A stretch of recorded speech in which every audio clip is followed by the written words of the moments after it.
This is what's to come. That's what they're heading for. That's when it really gets interesting.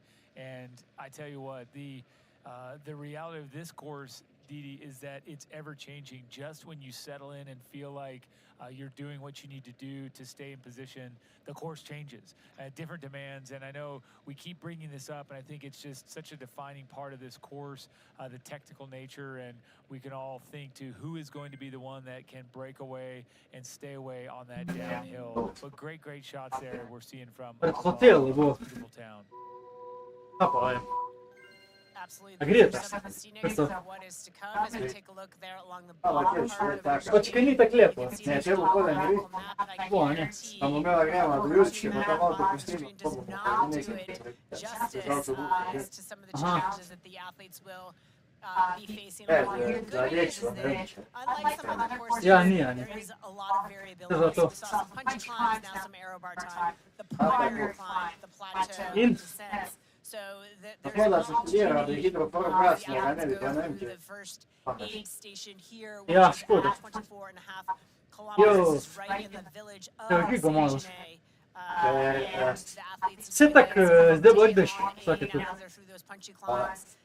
Didn't want to carry the weight. Grab along here, get it on board, and moving on. Да было лепо. Все больше лепо само.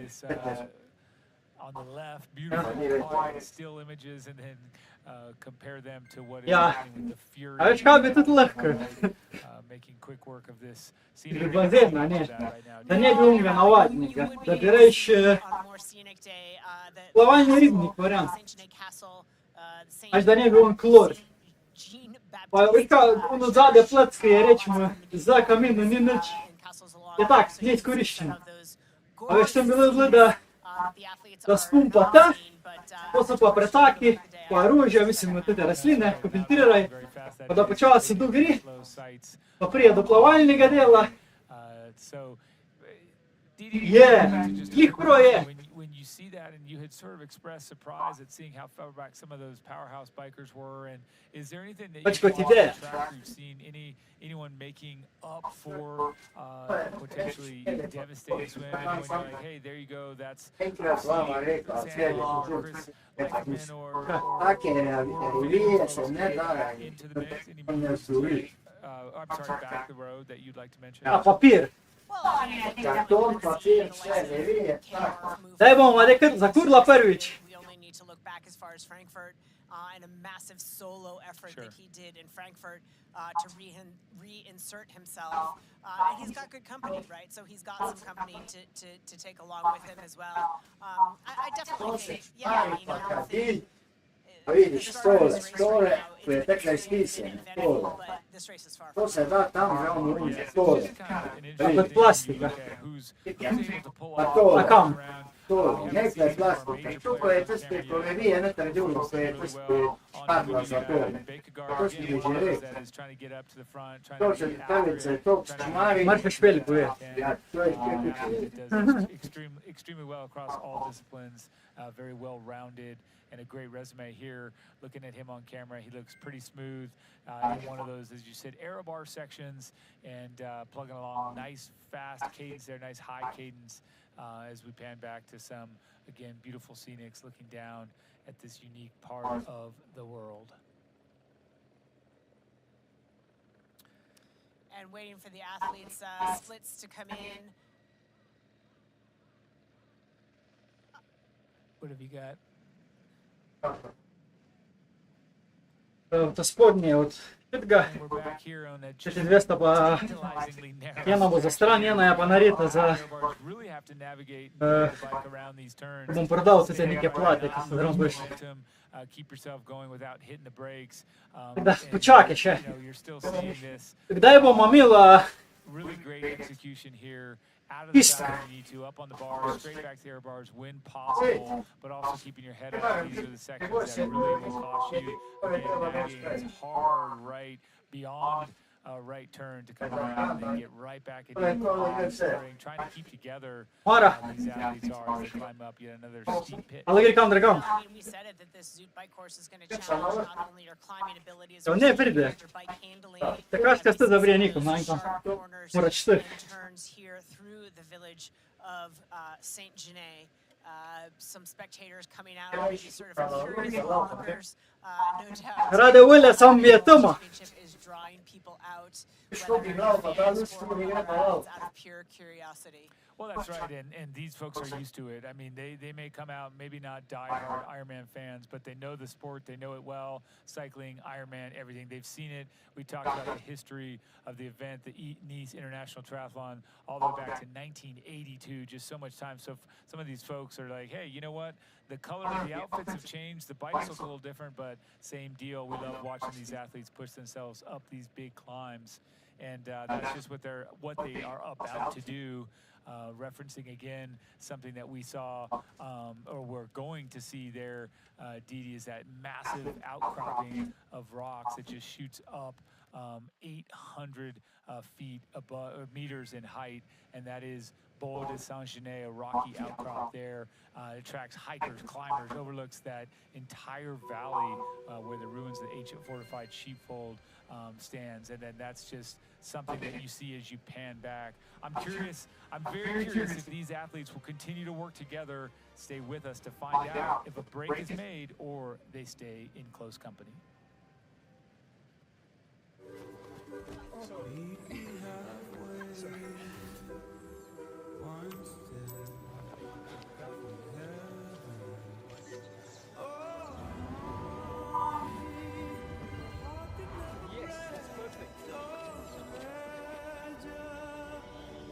There's no limit to how far a dream can take you.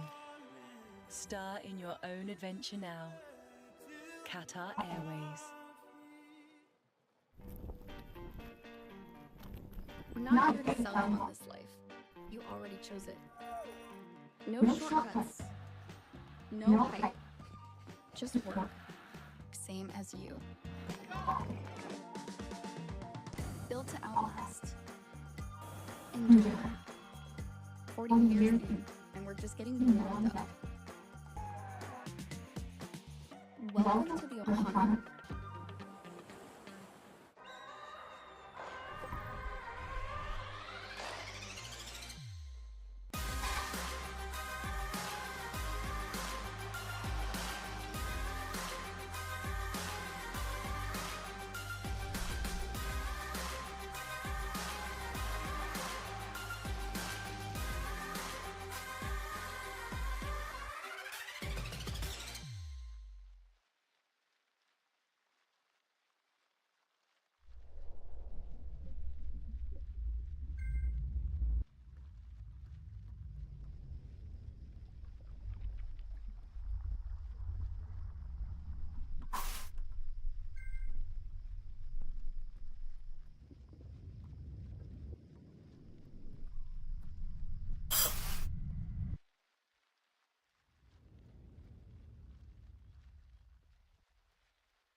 Welcome back to the Men's Ironman World Championship. We are with our men's leaders, which consists of Martin Van Riel, Jamie Riddle, and Jonas Schomburg. Our leaders now well through the 26.7 kilometer marker in the town of... Hello, Matias! ...are also through that...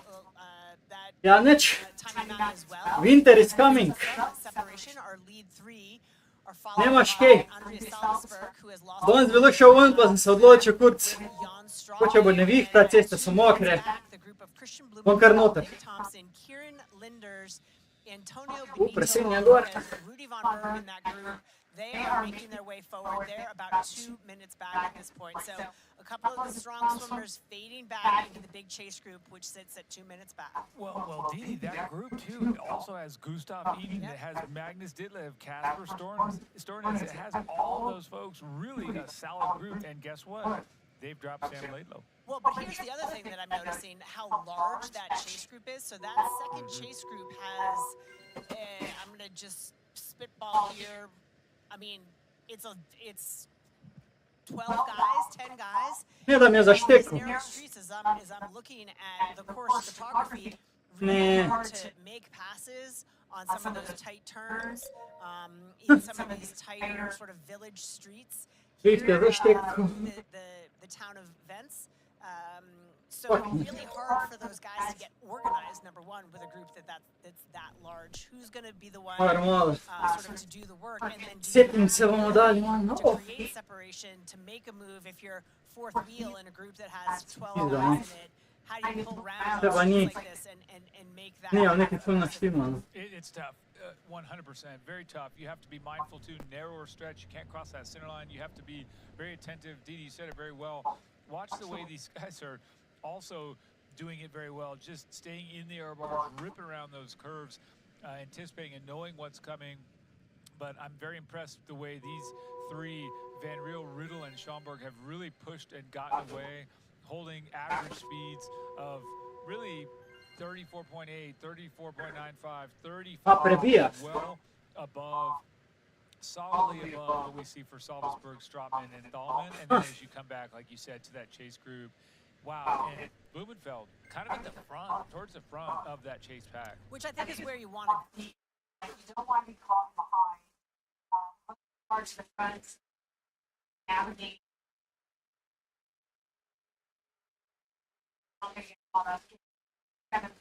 Czekaj.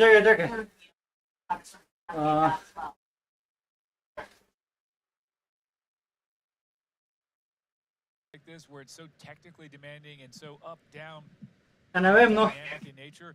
A zdaj kaj boljš ali ni boljš? To your nutrition, you still have to know. Te se ženske so tečne, ne? Te se bom na mobil na tiho. Do what you need to do at the right time, and sometimes the right time is, oh man, my watch or someone. A si videl, Zwift me je zaštekal. I'm in a very technical position or overtaking someone, so I think there's just so much at play there throughout the course of this Zoot bike ride. Nice little shot down there. I think we're going to zip on over, and we're going to head over to our guy on the roads, Matt Lieto. Take it away.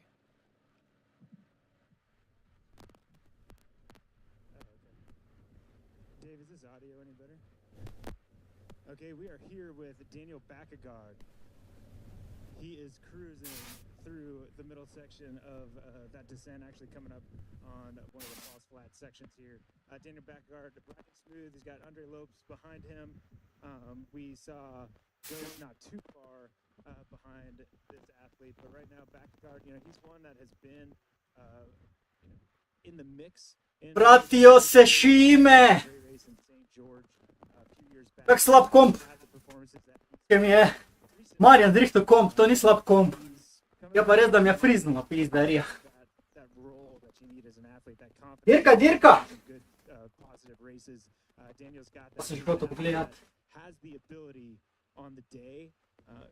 Things aren't necessarily where he'd want them to be so far on the day here, but he's riding smooth again, not losing any time to the athletes behind him, pulling back a little bit of time. But Daniel Backegard, one of those strong, tough athletes. So as this day continues and gets harder, we're going to see Daniel Backegard get closer to the front.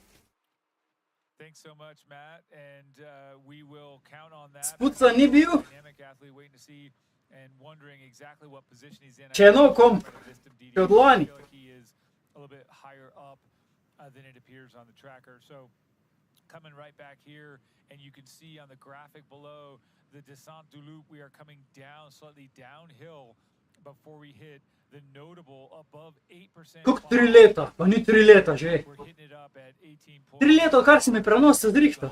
Really a long section of uphill coming right A Zwift je zajebo, jebo ga Zwift. Again, that is 18.9 kilometers uphill, right? That is the climb, the distance of that climb. Jaz Zwiftu samo prostim, če zrihtajo do novembra anti-sandbagani. Kar pravijo, da bojo. Da bo early October. And again, these making this seem like Se pravi, DRS, a ne, ko je zdaj naštimam, da ti ga pokne, če nisi nič dirko na 5-minuten best effort. Zdaj, kaj bojo rounds programirali, da bo vsaj 30 dni veljal ta effort, tudi če si bil slabe rezultate. Se pravi, kaj so danes Slovenci delali? Oni so šli na Virtus.lo dirko, itak vsak hoče zmagati, ne, tam so prebili, bi šli v višjo kategorijo, to so šli pa na neke druge dirke, pa furali cono 2, da so bili ful slabi in potem so tankali dol, ne, kao slab rezultat, da se gre dol in so spet bili kvalificirani, da lahko v nižji kategoriji dirkajo. Zdaj, kaj bojo naredili? Pa da ti bo DRS veljal vsaj 30 dni. Mislim, da 30 dni, tudi če boš imel ful slabe rezultate, nižje od tistega 5-minutnega efforta te ne bo spustilo. Kar je cool. Da ti vzeme najboljšo vrednost zadnjega meseca. To pomeni, da če bo Presen naredil 6 dirk,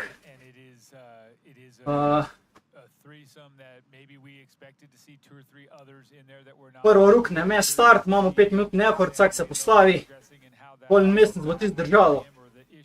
To pa recimo eno četrto dirko, peto dirko, spet rukne nek 5-minutni interval.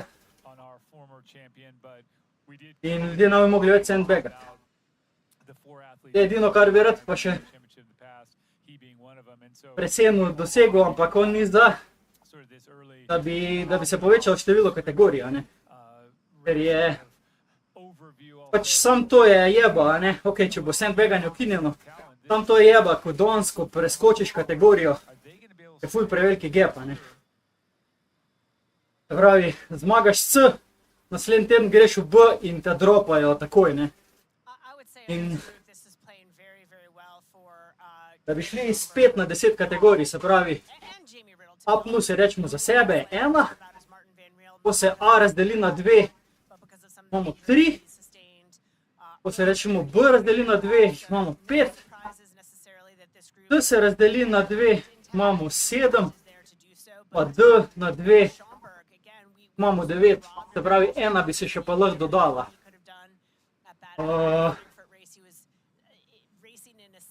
To pomeni, da bi tam med B pa C še eno urino.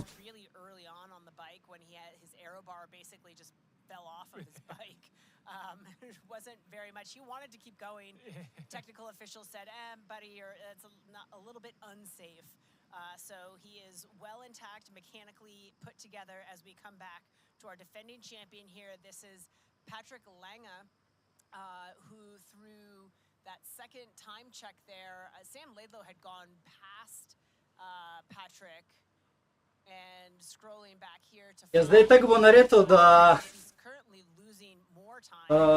prvo ali pa prvi dve dirki celo bo tam mes start. Tako da bo res z DRS postavljen, ne. Pa 5-minutni effort bo, tako da se bo približno postavilo.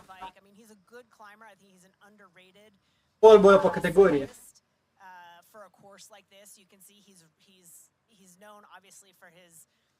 Absolutely just poisonous run and how great a runner he is, but he's a little guy and you see him up out of the saddle. He is built for a course like this, and his climbing, his cycling has come a long way over the sort of the arc of his career, but right now not being able to put that sort of on display. That's right, about 5 minutes down, 5-10 down from the lead at the Ja, če greš pa prvič na tretjo tekmo, ne, pol si pa zamudil 2 in avtomatsko nimaš šans, da zmagaš ligo. Ker liga bo sestavljena iz 6 tekem, pa 1 te bo odštela. Če 2 skipaš, nimaš šans. Ker boš, ne vem, 300 točk v minusu.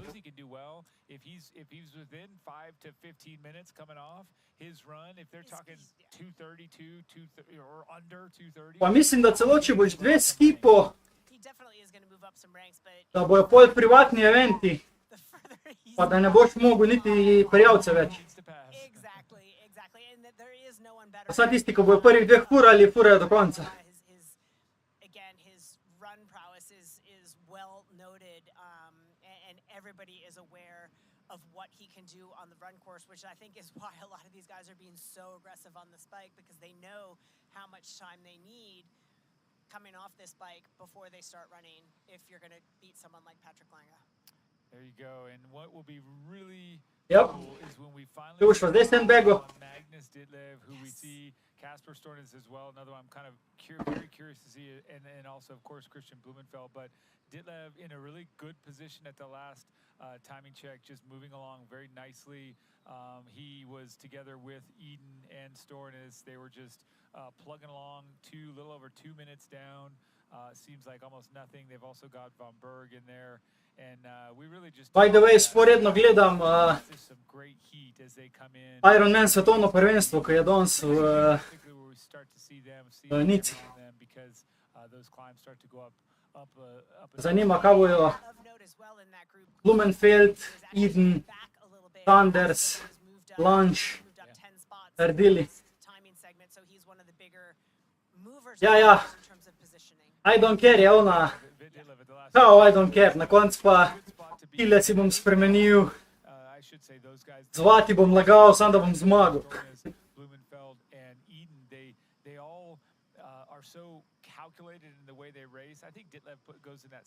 Mislim, če si 2 tekmi včasih izgubil, kako lahko predstavlja si, da boš po ligo zmagal, a ne? Če si 1/3 tekem dal stran, pa ni pointa, ne? Themselves if they don't execute the way they're supposed to, the way they've trained, the way they're capable of. Just a very different race strategy also than some of the other athletes, where you go a little bit more by race the first round, you go for it, go when you feel good, sort of, hey, take advantage of certain circumstances. I think this front group, Didi, To še ne vem. Sama veš, to zdaj kar Matjaž sprašuje, glih tisto, ko smo imeli pol neke padalce. So prišli neki A, C. Ne, tu zrak. Jaz sem on top. Ti pokažem vup. Recovery score. Pravi, zdaj vam bom dal na Discord, koliko sem mlajši kot v resnici, kak je moj health status, pa kak imam danes recovery.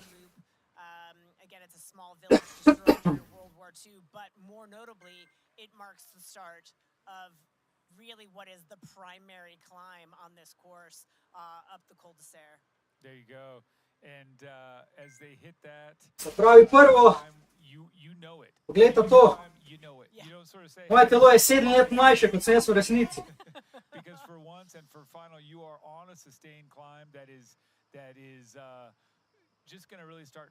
Health monitor, perfect. Everybody's still feeling pretty good. You're still feeling, I would say, pretty spicy. But when you hit that long climb, that's when you figure out, hey, are my legs, are they good? You know what? This is a little bit different, right? You're sitting in a long 6, 7, 8 miles of going up, and up. It's just unforgiving. And that's where you're going to find out if the taper was right, if the efforts are too hot, if the fueling is on. It starts to get serious about that point. Well, it's 19 kilometers in length. Total. Ok, recovery je bil malo slabši, ker sem šel 3 distinct climbs. This is the first of 11. spot. where it's about a 6% grade to a 7% max grade. Once? And then maybe a bit of relief before going to That's when the it's next tough. climb. But it's probably about 40 minutes of climbing for these guys. That's significant, and we're still doing the fun sections here where you get those downhills and those bits, and these fellas all look very well in sync. All 4 of them now as they come around, and you see just bending the bike around each of those corners, holding a great line, and not a wide road, and you do have to be cognizant of Ok, gremo ven. this is a topic in every race. What the fuck? Ne mi reč, da imamo mes start. Pa sem edini gor. Garaž, frame, level 5 tarmac. Čakaj, kaj bo gume? Ej, povejta mi, kjer je gume. protocol. Hiša showdown, kjere gume? Prosim. Tron vs Top Performance. And Didi, we've come right back here. Andre Kjere Lopez gume? from Brazil in the bright color right there. And it says Lopez on the Z Max Upgrade. group there. You can look up and see the red kit. Oh, Which I believe kaj dam? Marquardt DT Swiss 65 ali pa NV4 pa pol Pro, pravi Zwift Insider. Come on, ne, to ni ta pravo. DT Swiss 65, isto za nekaj.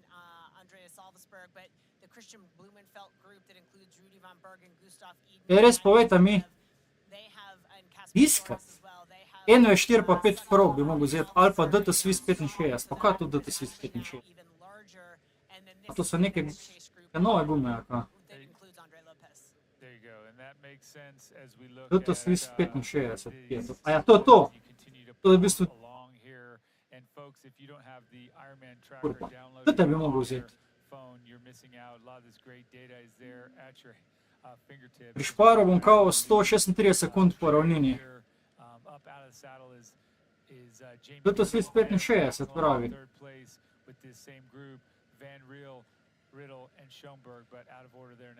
Zwift Insider Stage 5 je malo bolj ravninska, DT Swiss 65 pravi.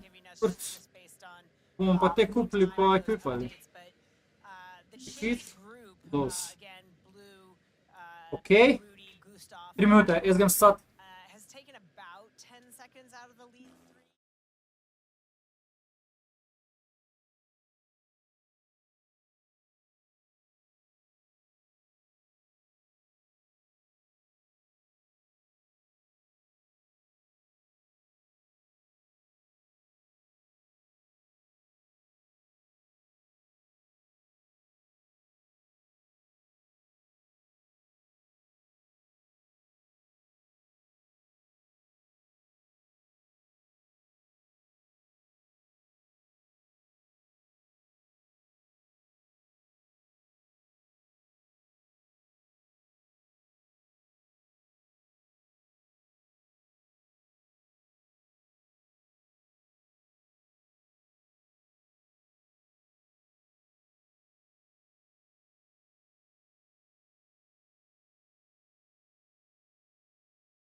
Just keep on rolling. I tell you what, that speaks to the heart of the champion there, Sam Laidlow. If he is, and 217. Da vidim, Meseka pa za sekaj zarabiš, to ti laže, ti daš njim nar. Feeling better. We obviously know he did not Role feel feel. all that great. Marjana si nazaj. Cool to see now as we hone in as Ne, ni Virtuslo. our man from Tahiti. It's so cool to see Ja, Mata Pro. the nation represented. I think Le, še to ima, čakaj, kje je zdaj to? represented at the Ironman World Championship. And of course, we've talked about the significance of today's race Google in fight. the Ironman Pro Series. And earlier this week, of course, there was a big announcement. The 2026 Покажи мне, Experience да. Oman Ironman Pro Series schedule was announced, and the season 3. I kje je pa on? Nothing short of epic. It's going to include On za na stran, on ga ni. and 8 Ironman 70.3 Baš races mi. around the world, in addition to the Ironman World Championship and the Ironman 70.3 World Championship. Check this out. Samo Presenting the ultimate challenge for those that can endure. 16 races, 9 countries. New paths will be etched across lands yet untouched, and across race grounds already carved deep into history with triathlon's best performances. Every moment presents an opportunity for greatness. You don't have to be first, but you have to be fast. O, jaz pa ne vidim, kjer je predstavil on. Brought from the Ironman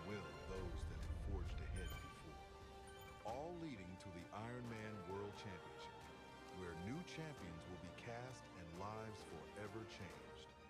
Uh, Every second. ne moramo da hititi.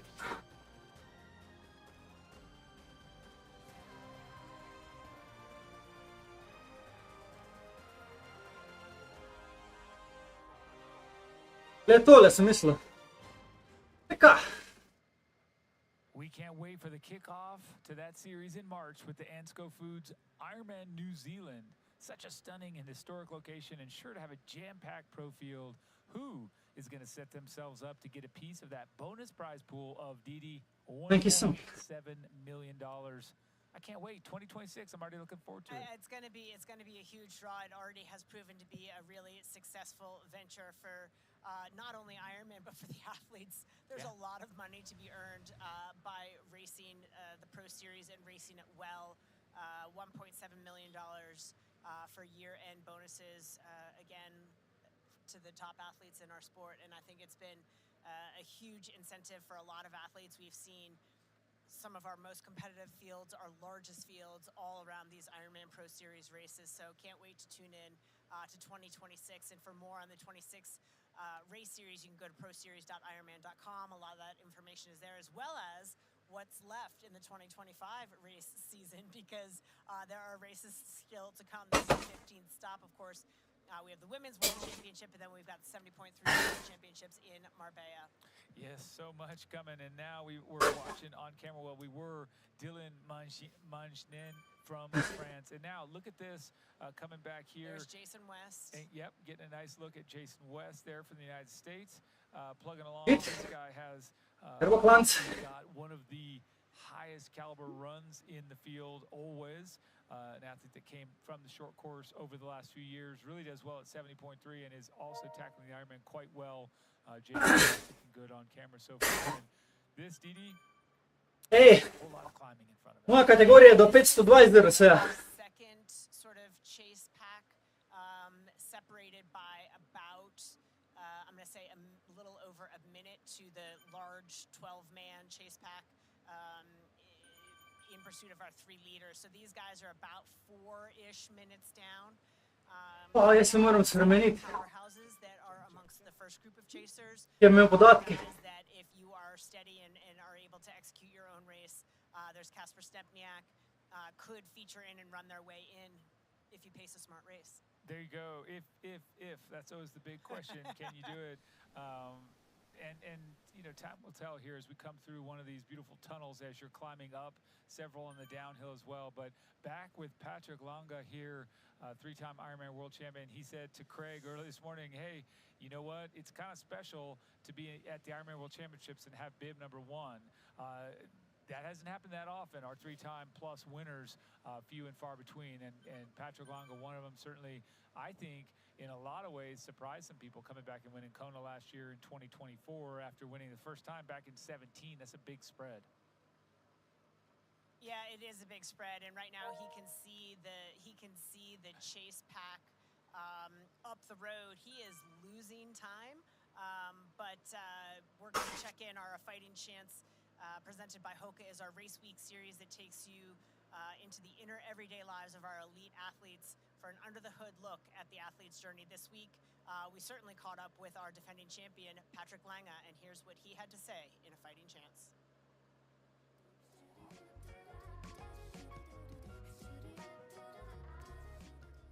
For me, the 24 season race was the strongest ever, and ever will.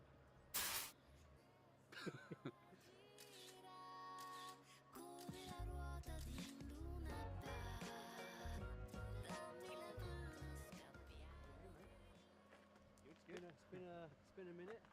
It's the first day of altitude. Of course, the travel is also a little bit in the legs. So I had a swim in the morning with a couple of sprints, pick up speed. First time back in the Pope pool.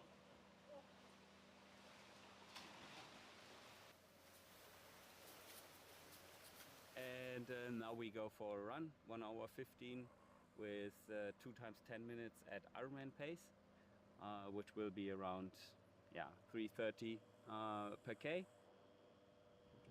So how are you feeling about your run? A couple weeks out of Nice. I think pretty comfortable and confident. I had some really solid sessions at altitude. In and around, great pace. So yeah, I think everything's on target. Is there anyone you've got your eye on? You've got a, I mean, you can't discount Laidlow and the Blumenfeld. Yeah, I mean, obviously there are a lot. You cannot count Christian out. He had an amazing season all year long, consistent. Sam is definitely on good form. He showed it in the UK, but we also have a couple of really interesting young athletes on the starting who definitely will have a big impact on the race. So yeah, a lot of names. You know, there are I think 5, 6 athletes that are in the mix for winning the race. But I think there are at least 30 male athletes that are able to go in the top 10. So it's stacked, and it's definitely going to be a very interesting race to watch.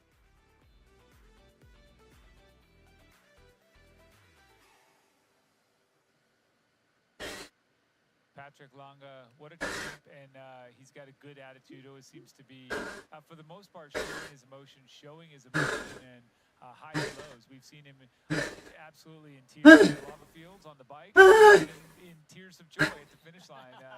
He's really just a fun athlete to get behind and cheer for. Today, he's getting past a couple times now on the bike, so maybe that's part of the plan. Maybe that's what he expected, but would be nice to see him kind of push through and stay in contact so he can unleash that devastating run a little bit later today. Yeah, it just seems right now that pack after pack is sort of biking through Patrick Lange, so but lots of time to turn it around as we come back to our race leaders. This is Martin Van Riel. He's riding with Jamie Reed and Jonas Schomburg. Still large chase group behind them, and we are waiting now for that chase group for the most updated split. At last check, about 6.5 kilometers ago, they were at about 47 down. That is a dangerous group that is in pursuit of the leaders. We will get an updated split for you shortly. Yes, and you've got Finn Gross-Fries from Germany on camera now, pushing through. Does he have what it takes to get back up towards that front? Ja, długo, bo Time will tell for this young man, but he is putting his best foot forward. Let's see if he can keep doing that and making up time.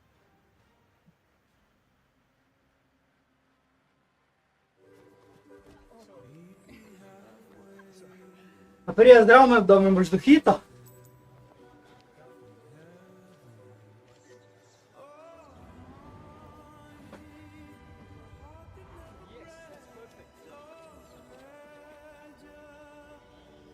There's no limit to how far a dream can take you. Star in your own adventure now. Qatar Airways.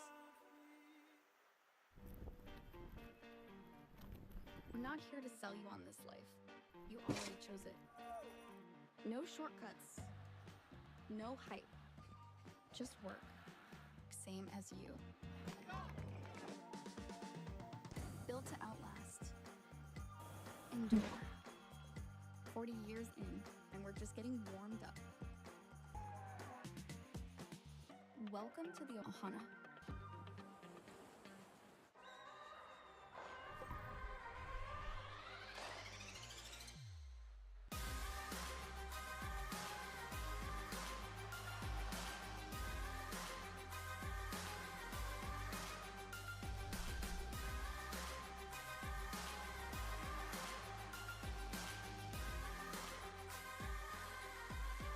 Evo, taksi.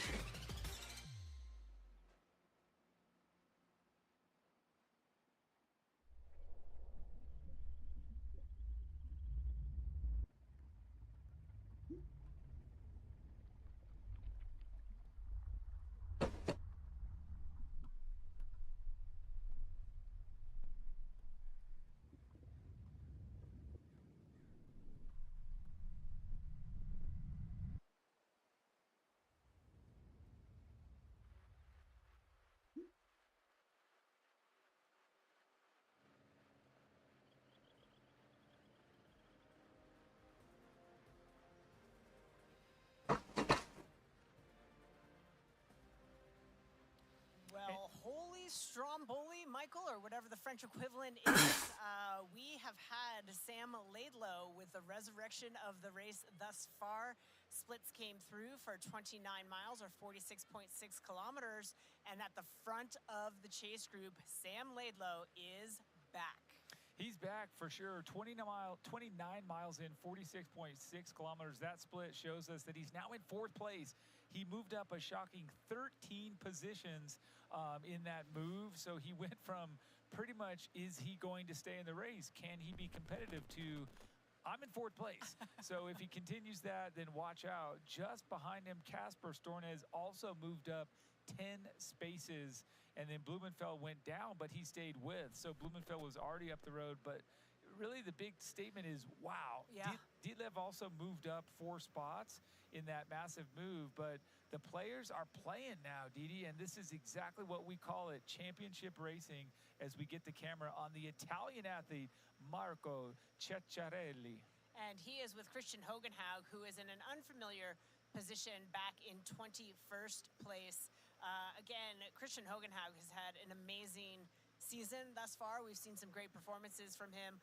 He became a dad just a few weeks ago, and I think his preparations, if you follow his socials, he's actually got a fun little sort of tongue-in-cheek attitude about his final preparations for this race. He is fully engaged as a dad and enjoying every moment of that, and it's had a little bit of a dent on his impact, so he finds himself a little bit further back. But wow, the move from Sam Laidlow, and actually that move has sort of separated that group a little bit by about 10 seconds between Laidlow, Stornes, Blumenfeld, Sven Thalmann, and then there's a 10-second gap to Magnus Ditlev and Gustav Eden, etc. After that. So quite a move by Sam Laidlow, and he's back. He is back, and it kind of makes you wonder a big what if.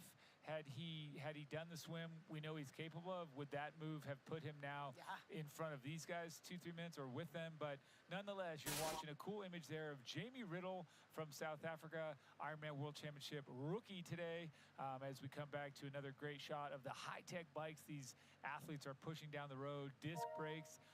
There was a time when you had to really be sort of mindful of the rim, the braking surface you had at a race like this due to the nature of the descents and the braking requirements. But now these bikes with the disc brakes and incredible aerodynamics, obviously this has been a nice evolution in our sport, driven by some of the brands like Ventum and others that have really been the cutting edge and pushing folks forward as you come in here. And we've talked about this athlete, Kieran Linders from Great Britain, just often throughout the day, he keeps surfacing, this young man.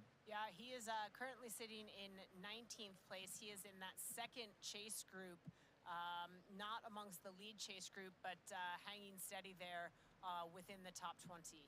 Yes, sir. And then we've got, I didn't call you sir, just yes, sir, generally speaking. Sorry about that. Yes, sir. As we come back, yes, sir. As we come back to watching a rubber band there close up, it's always fun to see. Patrick Lang obviously used that. For those of you that aren't dialed on this equipment maneuver, he had the shoes strapped to the bike and the rubber bands which snap off the frame. They keep the pedals, the shoes upright on the pedals there, so you can get in and do a nice transition. Nice hard turn there, getting yourselves going up that switchback. Didi, this is proper mountain riding here at its finest in the hills of the Maritime Alps. Absolutely, and here is that chase group. There's Andre Lopez now with Patrick Lange. This group is about nearly 8 minutes back from our leaders, but just scrolling through Patrick Lange, Andre Lopez. We've got Toldoy also from Brazil in this group. Zorgnati, you had mentioned and acknowledged prior to the break there, along with Felipe Acevedo and Daniel Backegard up at the front of this group with Harry Palmer as well. That's right, the acknowledgement of the Haitian athlete there. Not saying we've never seen him in the entire field, but certainly in the professional ranks, it's a first for me. And so very cool to see. But another great shot here, looking down on this beautiful setting here where these mountains just majestically meet with the sea. And it is such a perfect spot for an Ironman race. And I still think probably most of the athletes believe that. They're still pretty much in that, wouldn't you say, Didi? Only 2.5 hour or 2:09 in. Everybody still believes this is a great race.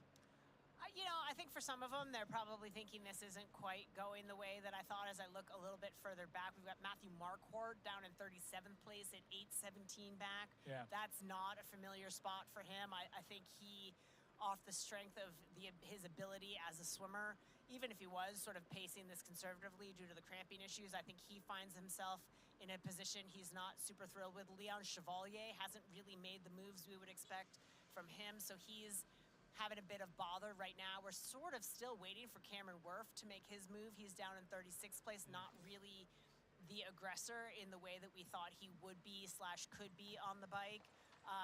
Yeah, so a lot of athletes, I think, not having their best day. Bradley Weiss, another athlete for whom this course is sort of suited for as a smaller stature athlete, a great climber, very good technical rider as well, finds himself not in a great place. So, and Sam Long not making any moves either. So yeah, I think, you know, it's a great course, but I think a lot of athletes not having a great day on this great course. How about that? Feeling that's it. That's the answer. And you know, I mean, Bradley Weiss, we thought he was 7th here 2 years ago. I mean, he was the race of his career. Yeah, and we just really felt like, I mean, he's done great in Kona as well. He's a tenacious athlete, and he races very, very assertively. But this year, he's not feeling it right away, or isn't displaying it right away.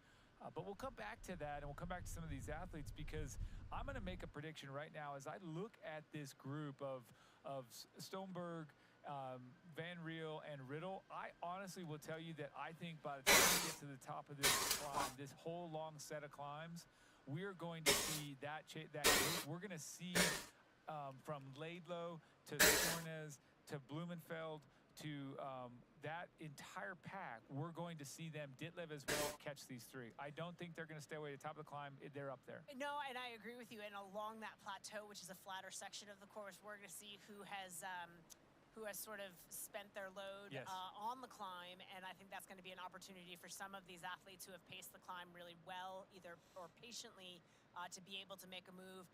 The road sort of more favors aggressive moves, but it is a flatter water section, of course, as well. So I don't disagree with you, Michael. You don't. I appreciate that. And you know, often it's more fun for us to disagree, but in this case, we are lockstep agreement. And I think that when you said that about that top section, we looked at Ditlev, and some of his comments ahead of time was that he would find his way to that plateau rather, and he would power and make a move there. So to me, that's what works for him. Here we are seeing Rudy Van Berg.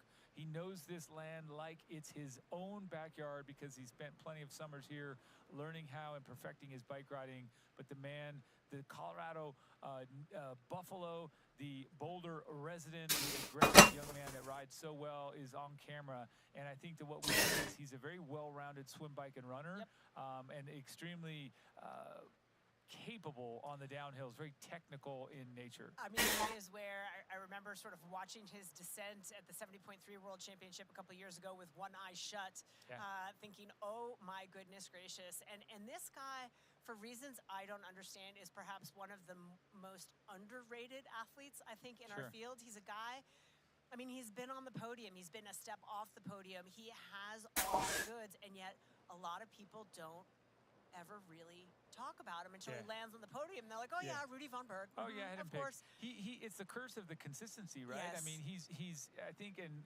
Craig Alexander mentioned this earlier, as he's got a lot of years because he won Ironman 70.3 European Championship back in like 2018, you know, or 2019, and he's been on podiums for 70.3 Worlds. He just has always been not always, but he's been able to perform consistently in that top 5. And yes, 4th place 2 years ago in Nice, and 3rd in Kona. And you're just going to be kind of like, oh, overlook. I think it's a mistake. He's going to perform well. And I think that we will have to check in with our guy. Didi, what do you think? Matt, are you there? Can you bring us some good news? What have you got?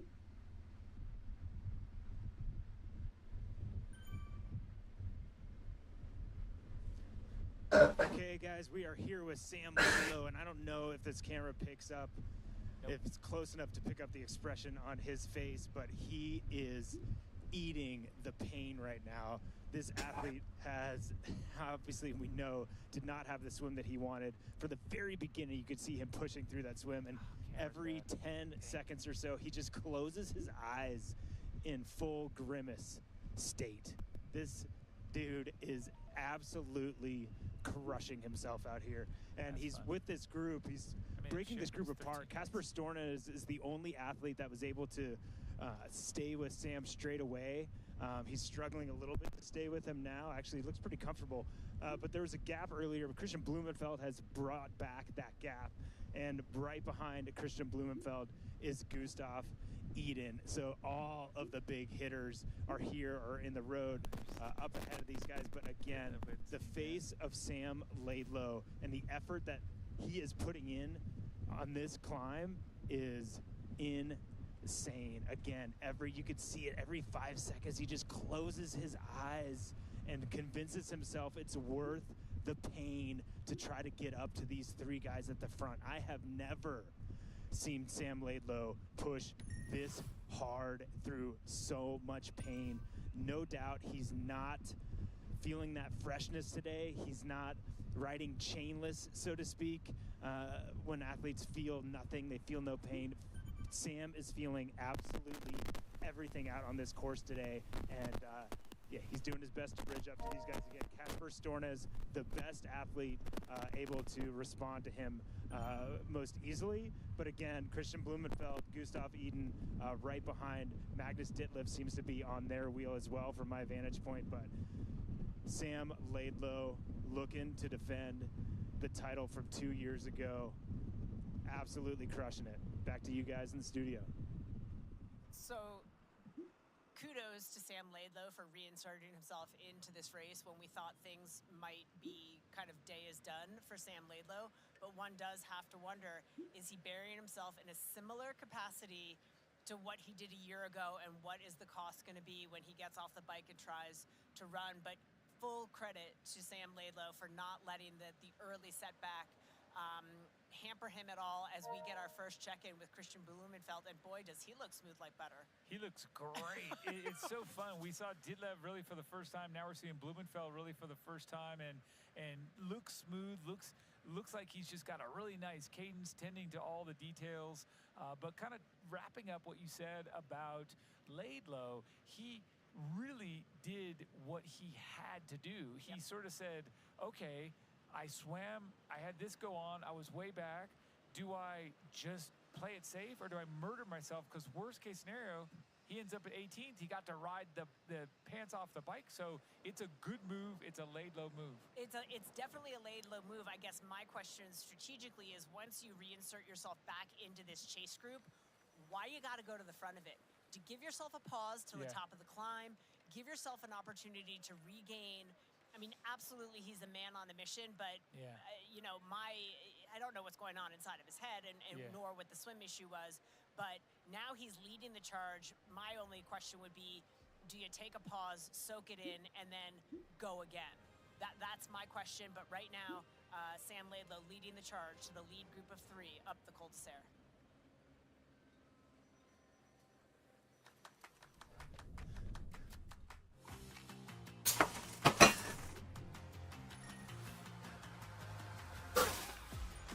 Dobre.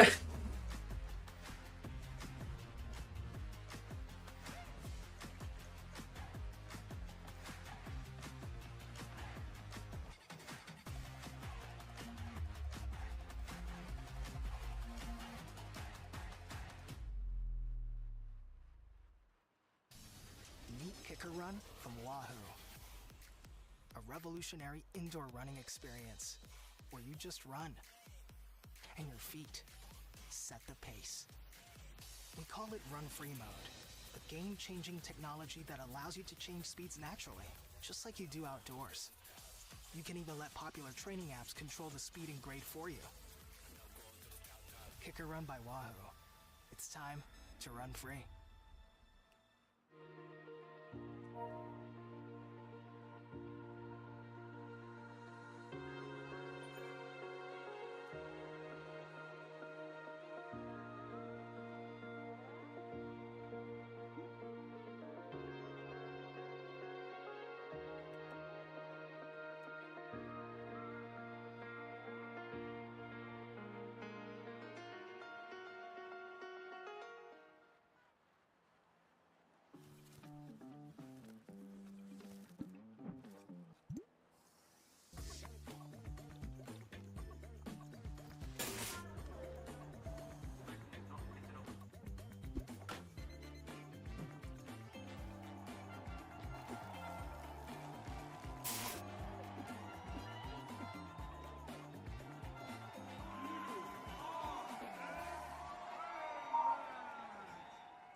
The Ironman World Championship is brought to you by Qatar Airways, going places together, and by Bulldog, man's best friend.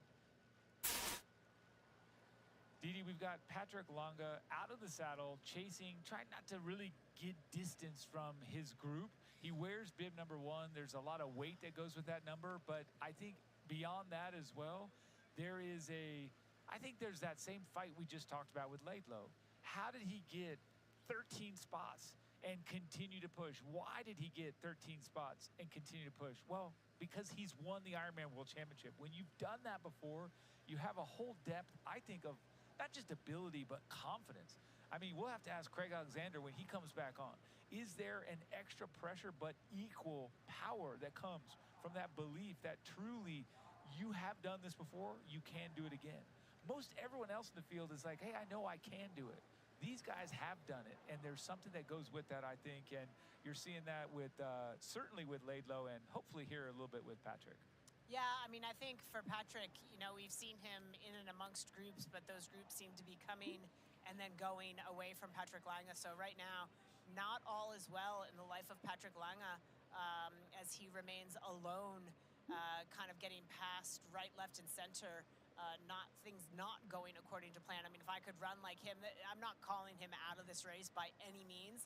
We've seen some heroic moves today, namely by Sam Laidlow, who is in pursuit. And now, again, that gap to the lead 3, I think you're exactly right, Michael, keeps chipping away. They're at 140 down now. That's another 10 to 15 seconds over the last timing check. And there is some separation there. They have, Rudy von Berg did not make that group. He's now 230 back. So he's lost about 30 seconds to Casper Stornes, Sam Laidlow, Magnus Ditlev, Gustav Eden, Rudy falling back out of that group a little bit. So there's been some separation of that large group of sort of 12, 13 athletes, largely due to the efforts of Sam Laidlow. But these are 3 leaders who are continuing up the road ahead. I tell you what, Didi, that comes right back in the face of what I said earlier, and I still hold to it, but I'm going to give a little bit of credit here. Schoenberg, Riddle, and Van Riel, they're all still at the same average speed as Sam Laidlow. 26.8, 26.6, 26.6, just barely. Laidlow barely has an edge on them, as does Stornes and Blumenfeld and Ditlev. But really, actually, now that I just said that, Ditlev is the one that has the 27.38, so bigger speed average there for Ditlev. Let's just watch, because I honestly believe if you talk about, Didi, if you really talk about who is sort of, Laidlow is doing kind of a makeup plan, right? He didn't expect to be 2 minutes down. He's doing the makeup plan. But if you look at Stornes and Eden and Blumenfeld, and then you jump back and you look at Ditlev, those guys are so calculated. Yep. It is numbers, numbers, numbers, strategy, strategy, strategy, and I think we're going to see him at the top. Go for it. And for them, the day so far has pretty much gone according to plan, Correct. right? Laidlow's Correct. had to go to plan B because plan A didn't work out so good halfway through the swim.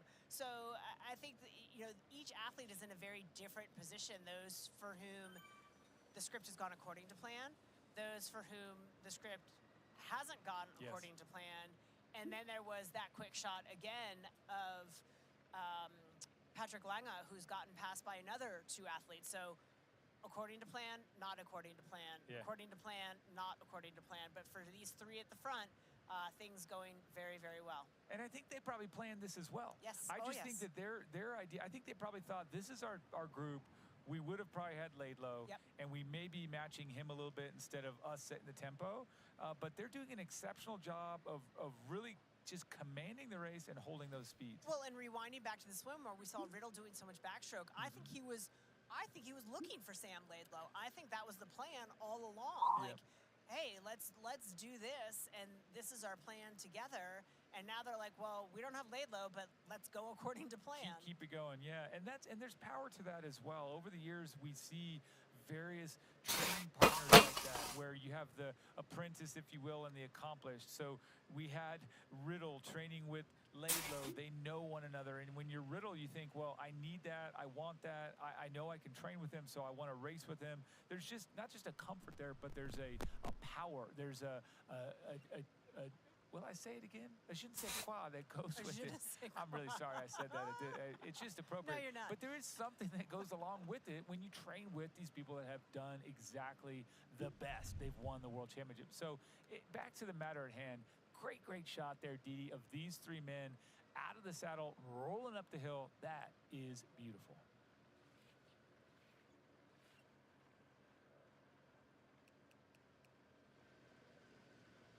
And, you know, Michael, it's a beautiful sight for them because if you look at the map across the bottom, they are just about at the summit of the Col d'Isère. And that probably feels pretty good.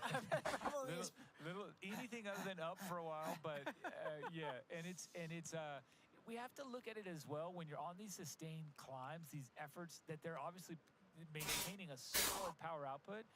Fueling is still extremely essential. The timing, when you're coming up these hills, you have to figure out, and of course with the elevated heart rate, or at least elevated off the flats, you have a little bit more difficulty. The body is processing the fuel and the hydration, the fuel, everything a little bit more differently when you have that effort up. So on a climb, it's not the easiest time to consume fluids and fuel is what I'm trying to say. But without speculating, let's rush over to Matt and see what he has. Matt Lieto, tell us what you've got. Okay, we are here with Gustav Iden, and I don't know who has a bigger smile on his face, is me or Gustav. I'm seeing Gustav smile, and that's making me happy. He just said, we're doing good so far, pretty good so far. He knows he can see now that group of three in front of him up the left side of the road on this switchback. So he knows he's in a group of four, group of three ahead, about a minute and a half back, and he looks comfortable. Again, the biggest thing that I noticed this week in talking to these athletes was Gustav Iden. You know, last 2 years in pre-race interviews, I wanted to give him a warm hug because he looked sad because he wasn't ready for the race. And 2 days ago, he said, I'm ready to win, and I think I'm gonna. And he looks as comfortable as I have seen him, certainly since Kona, when he was taking down Sam Laidlow at the end of the bike ride. This athlete looks like he is ready to go. Again, positive. You could just see the positive nature in his eyes and his comfort. Does not look.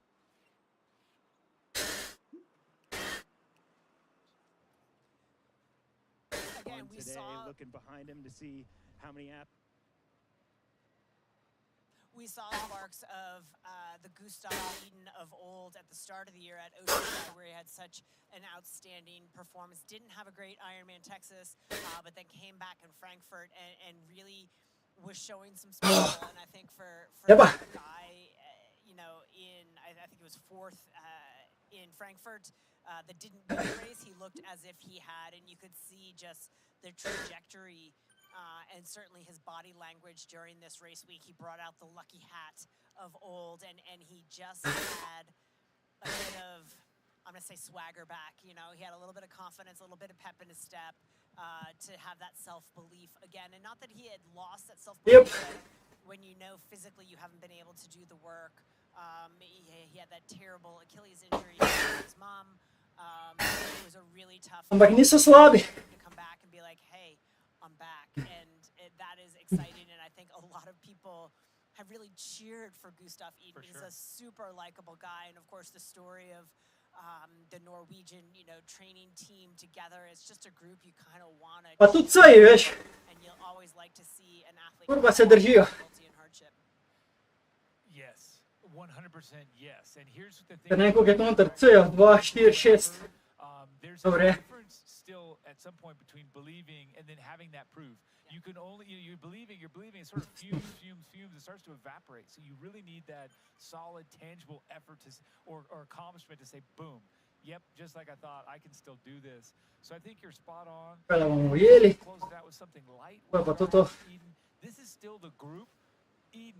In ta prvi je pa predober, 3 minute spredaj, ni šans. Running up and down the streets in St. George a couple years ago, watching the women race, and they have that. So you do get behind them. You do enjoy that.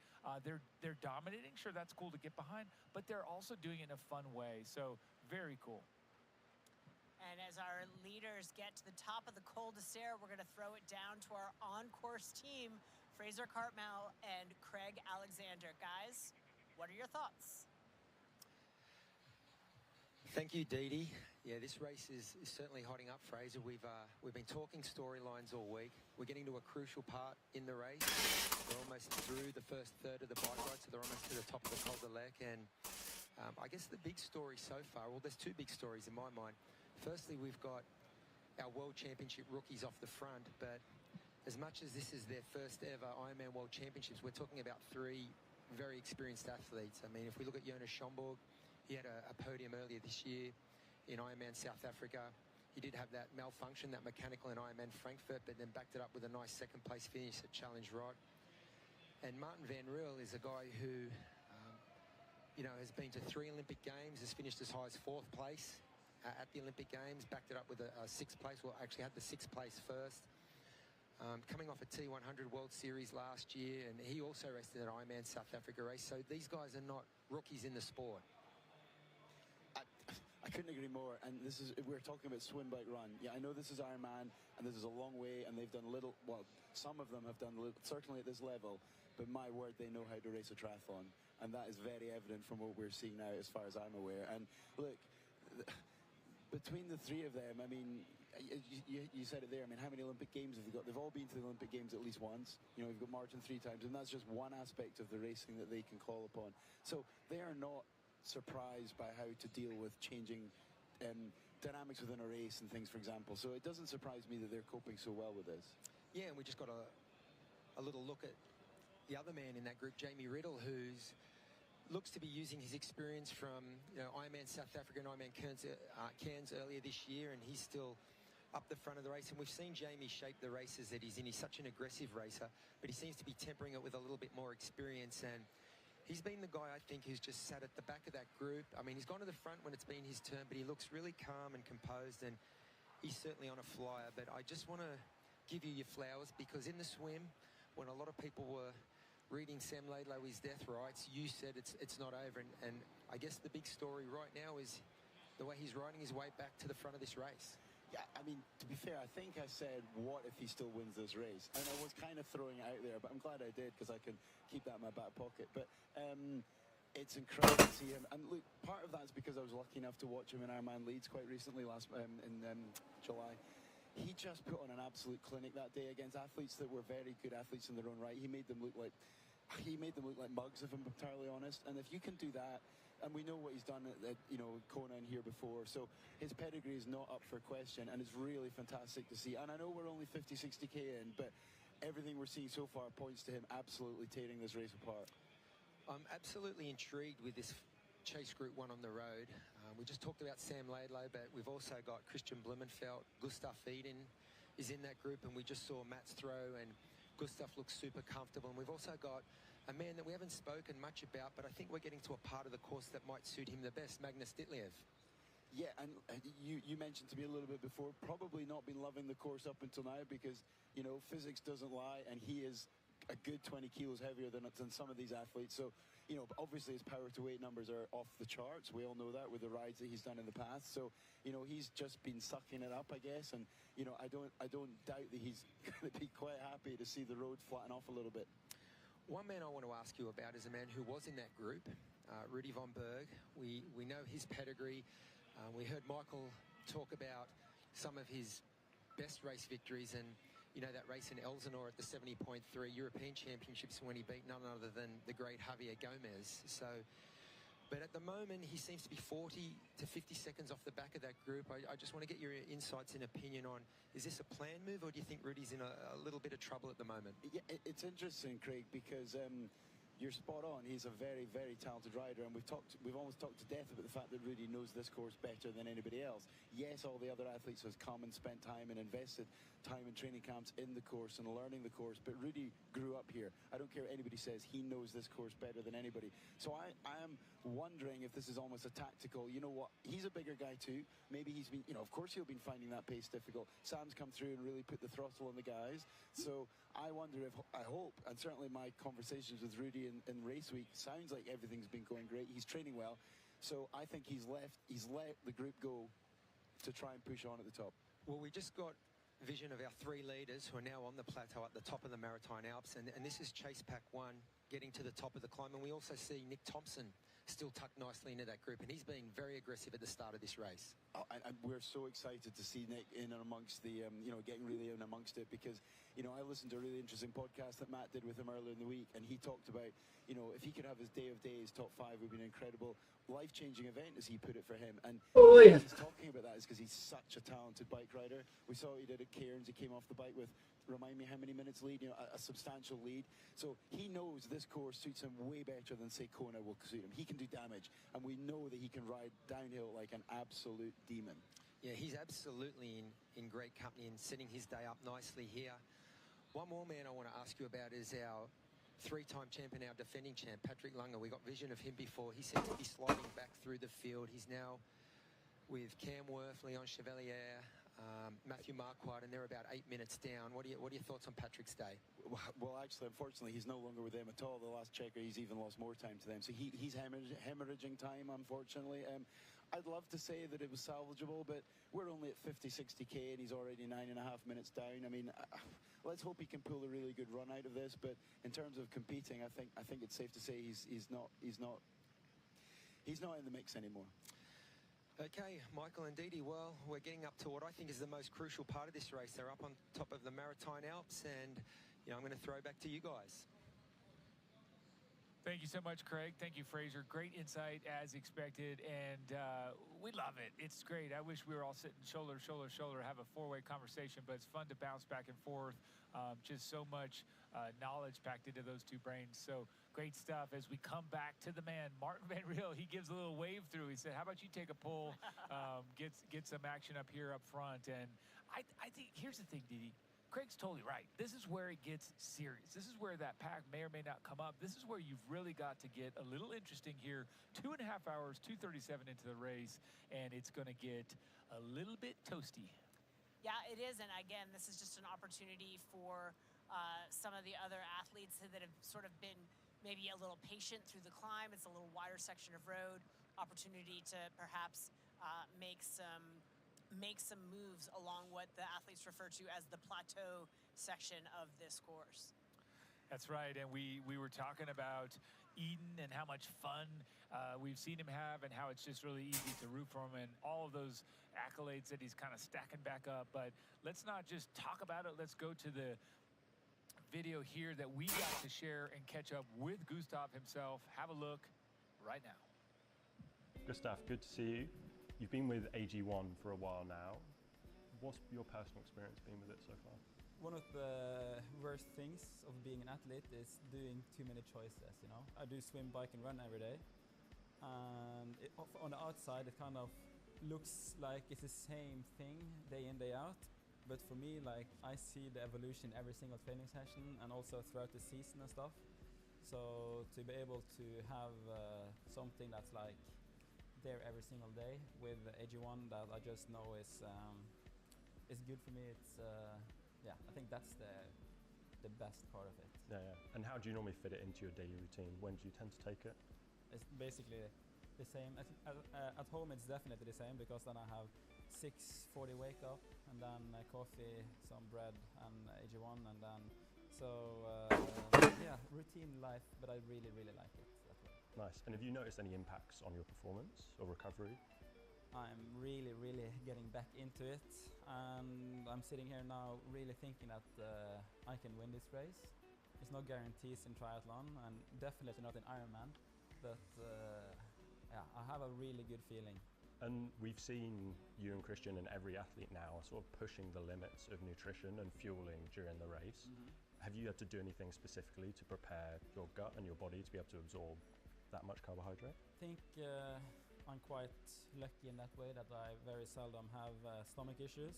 So we are part of a research group in Bergen, because the gut health we know is super important. Prescrevi. I know that my gut health was super good. 10 gram ohio je moment. Always a huge plus. I guess that could be partly because of AG1 and also just having a normal good diet now. Back in Nice, 6 years on from your first 70.3 world title, what are your goals for this weekend in the race? I said since a long time that this is gonna be my comeback race, and I had like 4th place in Frankfurt was a good performance, and a 3rd in Oceanside was a good start of the year, but then Christian had a se was chill, like kind of 4th, but then 3rd. So yeah, I had some decent races this year, but after winning Kona and winning 2 73 championships, then a 4th place isn't that cool anymore, you know? You have to really Rugby show to be looking. 100% comeback, so that's my ambition for this one. Well, thanks so much, Gustav. Great to chat and find out a bit more about your routine and what your goals for race are. I hope you have a great weekend. I'll see you out there. Thank you.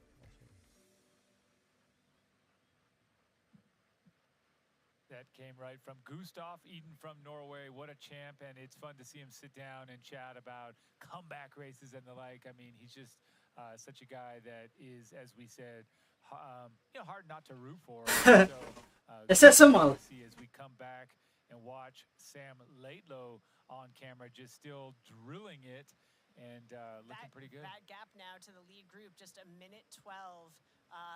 Driven largely by the efforts of Sam Laidlow. And of course, now we are up top of what the athletes refer to as the plateau of the course. Se was chill.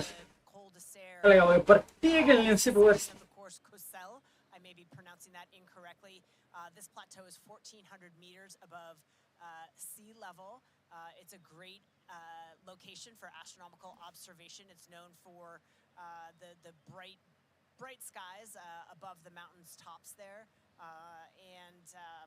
yeah, so the athletes getting an opportunity, maybe not Patrick Lange because he's not quite there yet, but getting the opportunity to use the big gear, and a lot of the athletes I expect are going to see make some pretty significant moves across this section of the course. And we had a good look earlier before we jumped on the spot here with Patrick Lange. We did see Casper Stornes, who's currently in 5th place. Got a nice look at him on the bike. He looked very strong.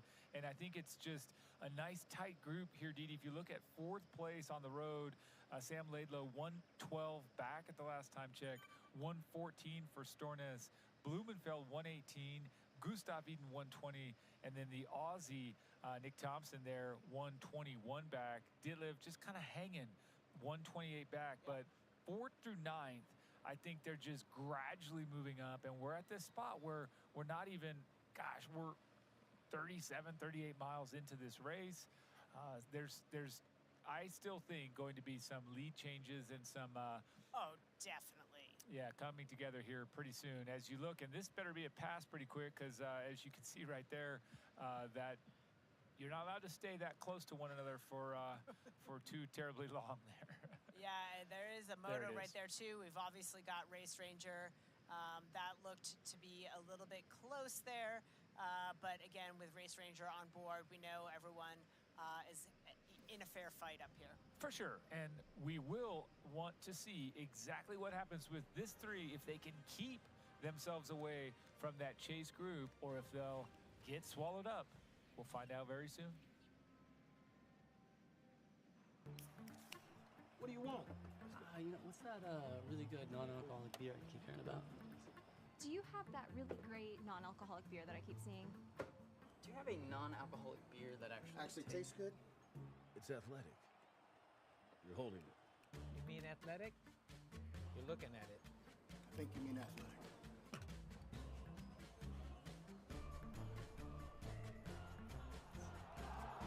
It's athletic. Ask for it.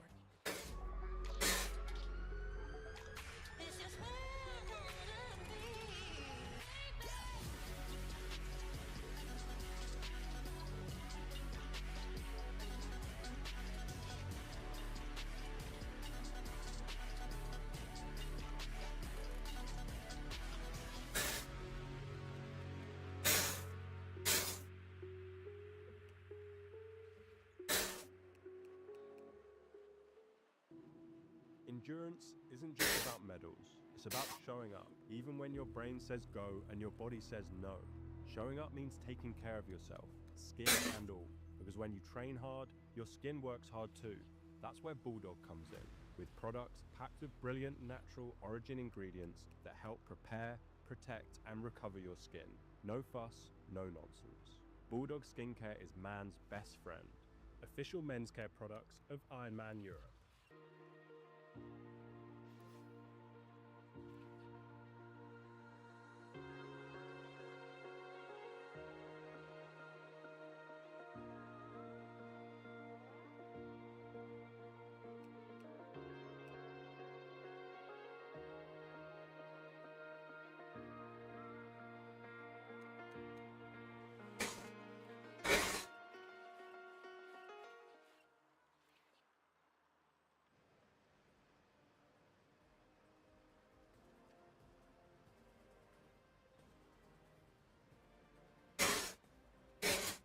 And Didi, here at the Ironman World Championship, these seconds that you have to fight for are really difficult.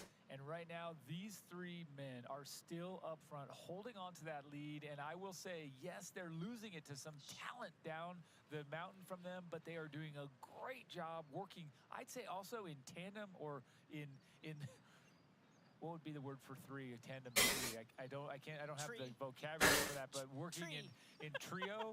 Either way, when you look at this group, they've not been stuck in the same order. No. You've seen them waving one another through. Yep. You've seen them fairly getting across and taking those pulls, if you will, at the front.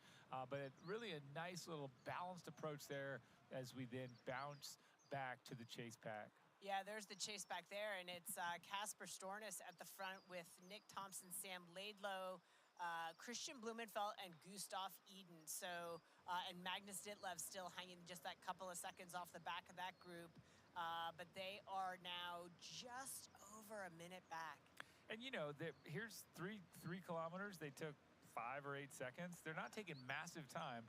But that's the way it's been all along. It's just nip and tuck, nip and tuck. It's just gradually pulling back time. And I think that, again, on the downhills, your guess is as good as mine. I feel like they're going to really take back the time on those power sections, those longer sections of the plateau, if you will, or that top part. You can see it coming. Let's just say when they're at 81 kilometers or approaching that 81K and beyond before the first big descent, that's where I think some damage can be done. Well, and it's hard to look at this group and it's hours from now, and it's a ridiculous statement that I probably shouldn't be making, but it's hard to imagine that our podium isn't amongst this group in the top 10 right here, just given the talent and the power and the ability of that group. But in my head is the question, how much damage did Sam Laidlow do to himself to bridge back up to this group and do a lot of the, I was going to say, the chasing up a majority of the climb? I mean, this is the first time we've seen him sort of in the mix of that group, at the front of that group. And what's that going to do to him? When you look at a lot of our pre-race favorites, Laidlow, Blumenfeld, Gustav Eden, Magnus Ditlev, all in that group, notably Rudy von Berg, absent from that group. He was a little bit further back, but now that time gap to Rudy von Berg has opened up pretty considerably as well. It has, and I think he's the one name that I'd pull outside of the top 10 that could make that top 5 or top 3. Yep. It's still based on the descent or based on the run? I think based on the second half of the bike, the descent, and his sort of savvy race approach, and then also you put we know he can run well off a hard bike. Yes. And so I think but he's the only one, and all of that, I still believe that the top 9 right now has our podium. Yes. To what you said. No man's land. Which is a crazy thing to say because it's still so early and so much can happen. But I just look at those names and I'm like, yeah, our podium's got to be there. Right, because who of that group, if 5 of them blow up, which one blows that badly that they go beyond? So I think it's really a safe bet. This is Ironman, and if the bets that were safe were always, something you took to the bank, well, that'd be a different story. We wouldn't be interested in this event, but stuff happens, and always happens late here, late half of the bike, late of the run. So a lot of that is upcoming. And just as you said that, there is Rudy von Berg. He is with Antonio Benito Lopez, who, by the way, another guy who, can run. Antonio Benito Lopez sitting in 10th place at 3:55 back with Rudy von Berg. It's the two of them together. They appear to be solo in 10th and 11th place. Yeah, there you go. And they're good. And they're they're probably not coming into this with a lot of familiarity about them. You know, they don't race together, don't know each other's strengths as well on course. On paper, certainly they've seen it. But nonetheless, when you're in a race like this and you're just kind of looking around trying to get all those elements of motivation wherever you can, I mean, you take what you can get. As we zip right on back up here to Jamie Riddle at the front, and he's just cornering like a beast. Really, I think back to Fraser's point, these guys have triathlon experience in spades. They've raced at the highest of levels for a long time. And so they're completely at home right now in this event. As we watch this, the chase pack rolling through, and what a bunch of firepower that we have in here. We'll get to roll through as Ditlev at the back of this on camera now. Number 2, Magnus Ditlev representing Denmark. I mean, so smooth, and you have to bet he's just still got a whole lot in the tank. He's just holding back. Well, and that's the thing is, did Magnus Ditlev learn the lessons of a year ago, where he was the one that was working so hard to chase down Sam Laidlow and went through a real rough patch at the end of the bike and the beginning of the run? We saw the resurrection, and he landed on the podium. Is he executing a more patient race? And cheers, cheers, cheers to Gustav Eden, who is back in the mix and looking good and in a position to be on the podium once again. For sure, cheers, absolutely, you're spot on. And it's really just it's a great group. I'd love to see, and I know this is sort of the rules of the road, but to see our camera roll through that group and see everyone. Yeah. We've seen bits and pieces of them all. I'd like to see a little more Casper Stornes. I'd like to see a little more Blumenfeld. Yeah. And just see how they look. And it'd be great to get a couple of shots of that grimace that Lieta was talking about with Sam Laidlow. I tell you what, that'll be fun to see when we finally get them on camera. And again, A Fighting Chance presented by Hoka is our Race Week series that pulls back the curtain and gives you a behind-the-scenes look at the everyday lives of elite triathletes around the world.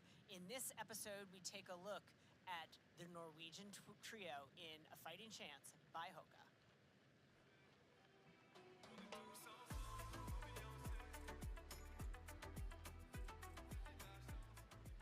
Like a bang. No, it's not the no fart.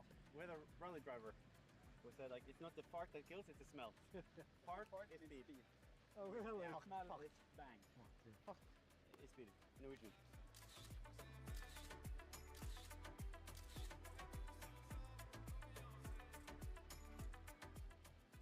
Arriving in style.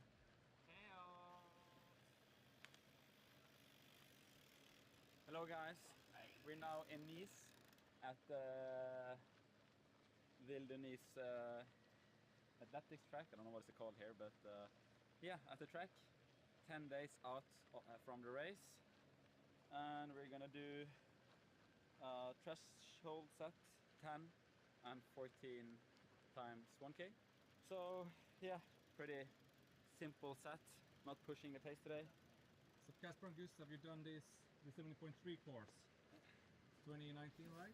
No, 2019, the world champ. But he just didn't finish on the podium, so no one remembers. So that's why no one remembers. You think that's gonna give you an advantage on race day?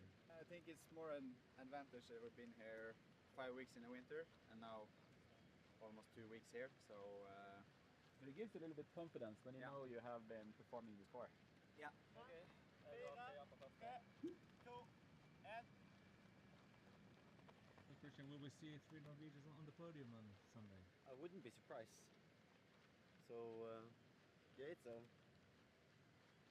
a long day. A lot can happen, but I think we're all well prepared. We're looking at the stats. The Norwegians are always a podium. Third in the countries represented. Oh, yeah, 5 Norwegians. Yeah. And even we got Marius Brexit qualified for next year's Kona. So we might even be 6 guys there. So that's pretty cool. Casper, what do you think it's gonna take to be up there on Sunday? I feel comfortable or confident that I can run 2:30 or faster. So yeah, in the start I will probably just be smart and then try to run fast in the end. But it's always something you say that is going to be smart in the start and run fast in the end, but everyone runs slow in the end. So it's more about who wants it the most over time takes in the end, I think.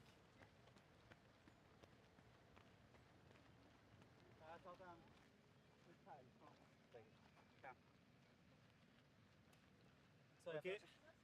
Then the job is done, boys. 10 days to go. Now we can't get any quicker. Just slower. We can only do too much. All right, boys. It was nice meeting up with you. Thank you. Au revoir. See you in the post-race interview, hopefully. Bye bye.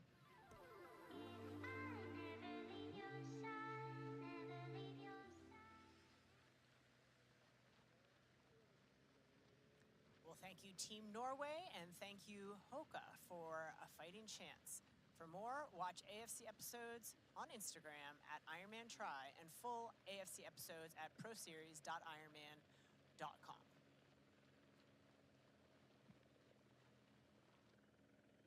Great to see the camaraderie there amongst Team Norway. A lot has been said, and we haven't commented yet. But I know pre-race there was a lot of banter about Christian Blumenfeld and how much he has trimmed down in preparation for this race. Certainly the climbing, certainly an appeal. He is a guy who he's not the smallest athlete out there, but it's always been his strength. And a lot of people commenting, gosh, why did he lose so much weight going into this race? But right now, playing into his hands pretty nicely. Well, you know, there's the power to weight ratio, right? So you know you keep the power up. If the weight comes down, it's going to be faster. And if both drop a little bit, I mean, his ratio is still above most of them. Yeah. He's got a massive engine, and so hopefully that works out. I'm not sure exactly how that came about, if it's muscle mass or what was trimmed up, but ultimately he does look great. I do feel like he said something really smart there at the end. 10 days out, hey, can't get any faster. Yep.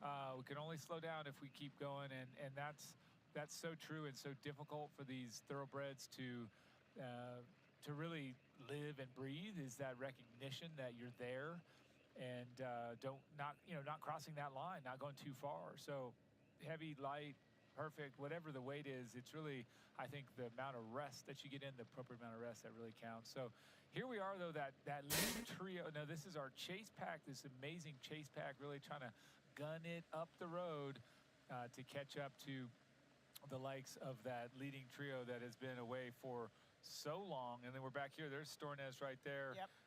Just looking great. We haven't had a whole ton of shots of him, but this is nice. The aerodynamic position is really good. You can see him tucked in there just so perfectly with the helmet. Yep. And the shoulder crouch just looks really nice as he powers down the road, a part of this chase group that's, I'm not going to say desperate, but anxious to get to the front. There's Sam Laidlow right in front of him, also very aerodynamic and just not in that hurt pain cave he was earlier, more settled. I'm glad to see Laidlow letting somebody else take a turn at the front just give himself a breather, right? You're back in the race. Let's re-strategize, like wipe the slate clean from where you were, and it's Blumenfeld at the front driving the pace here. So how about that? I mean, there you so go. good. Yeah, it's so smooth, and again, now you've got Blumenfeld, Laidlow. Neither one probably predicted that at this point. I think the language we were seeing from Blumenfeld before was, how much are they going to hurt themselves on the bike so that when I clean up on the run? But now they're together, very interesting. Yeah. Changes the psychological component of the race. And then you look back and behind, you've still got Eden, and you've still got Casper Stornes, who I think is really, again, when you talked about Rudy Van Berg being so underrated, I think Stornes is one of these that we're just ripe to see this guy explode and pull out, like he said, a 230, even if it's a 230 a bit over. That guy has done it. He was the first Norwegian I saw in the long course scene to come in and just crush it in one of our Ironman 70.3s. And then there's Ditlev, just like you said, the silent assassin. He's just been really patient, which I like to see. Again, I think he learned a lesson a year ago when things got really dark for him. For a period of time, he was able to claw his way back to the best performance he's had at a World Championship event, and rightly so. I mean, he's an incredibly talented athlete. One day, I'm just gonna say, we will see stand atop the podium. Will today be the day? He's scripting it just a little bit different. And that's great. I think another attribute that all great champions, and certainly Ironman champions, have to possess is that adaptability and doing it differently, being able to win from different positions. I think certainly there's a nature that you have that you take to a race, be it a lead from the front or a chase from behind or whatever your strength and your comfort zone is. But I really do believe that most of these truly high-level champions, they can do it anyway. You throw something at them, you change it up, they can deliver, and I think that's something that is not possessed by everyone in this field. And what I love to see, we've had such a dynamic race, but this group at the front, you mentioned how well they're working, the three of them are working together. What I've noticed in particular is Race Ranger, right? All of these athletes have the Race Ranger attached to the bike with the color indications. Blue, you're good. Orange, you're good. Red, you're bad. Telling these guys, allowing them to police. A ne da su jeli, pizda. Tak sam se trudio. Race officials when there's a large pack, like when we had that chase pack that was 12 big, helping them to see the color coordination as well. And we are seeing a lot of really, really fair racing out there and athletes really taking advantage of this new technology, and I think it's fantastic.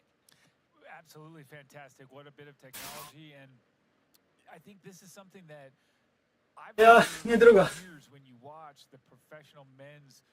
You're not going to call it. Vezi, eu sunt și naprej držao, ravnicu. It's a draft illegal race, but what's super cool is that these athletes have always, I think, done a pretty good job policing one another. That doesn't mean that limits don't get pushed. On pa tudi ni pomagal. Verjetno ni vedel, kaj hočem. And with people really not being afraid to yell at one another. Ja nič. Pilni printek na klanc bo odločil. Dva sta boljša, ostali so slabši, po moje. A ja, pa en je A. Trije boljši.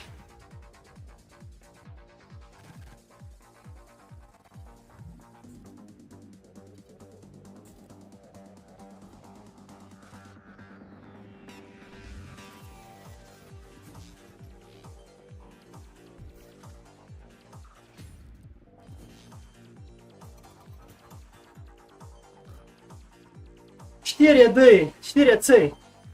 Vemo, da vsaj enega prehitim.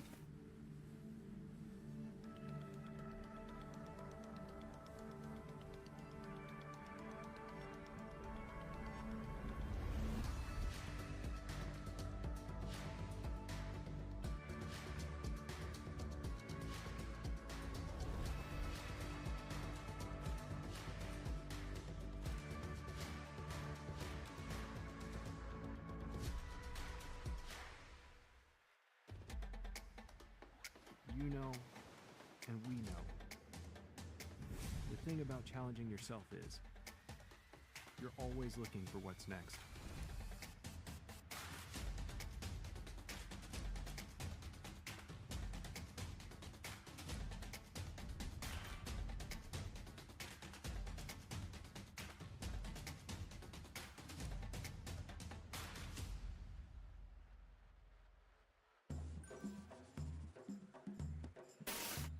Vse od sebe, vse. In Marjan, kako je zdravje? Kdaj se vrača Marjan Hrabri?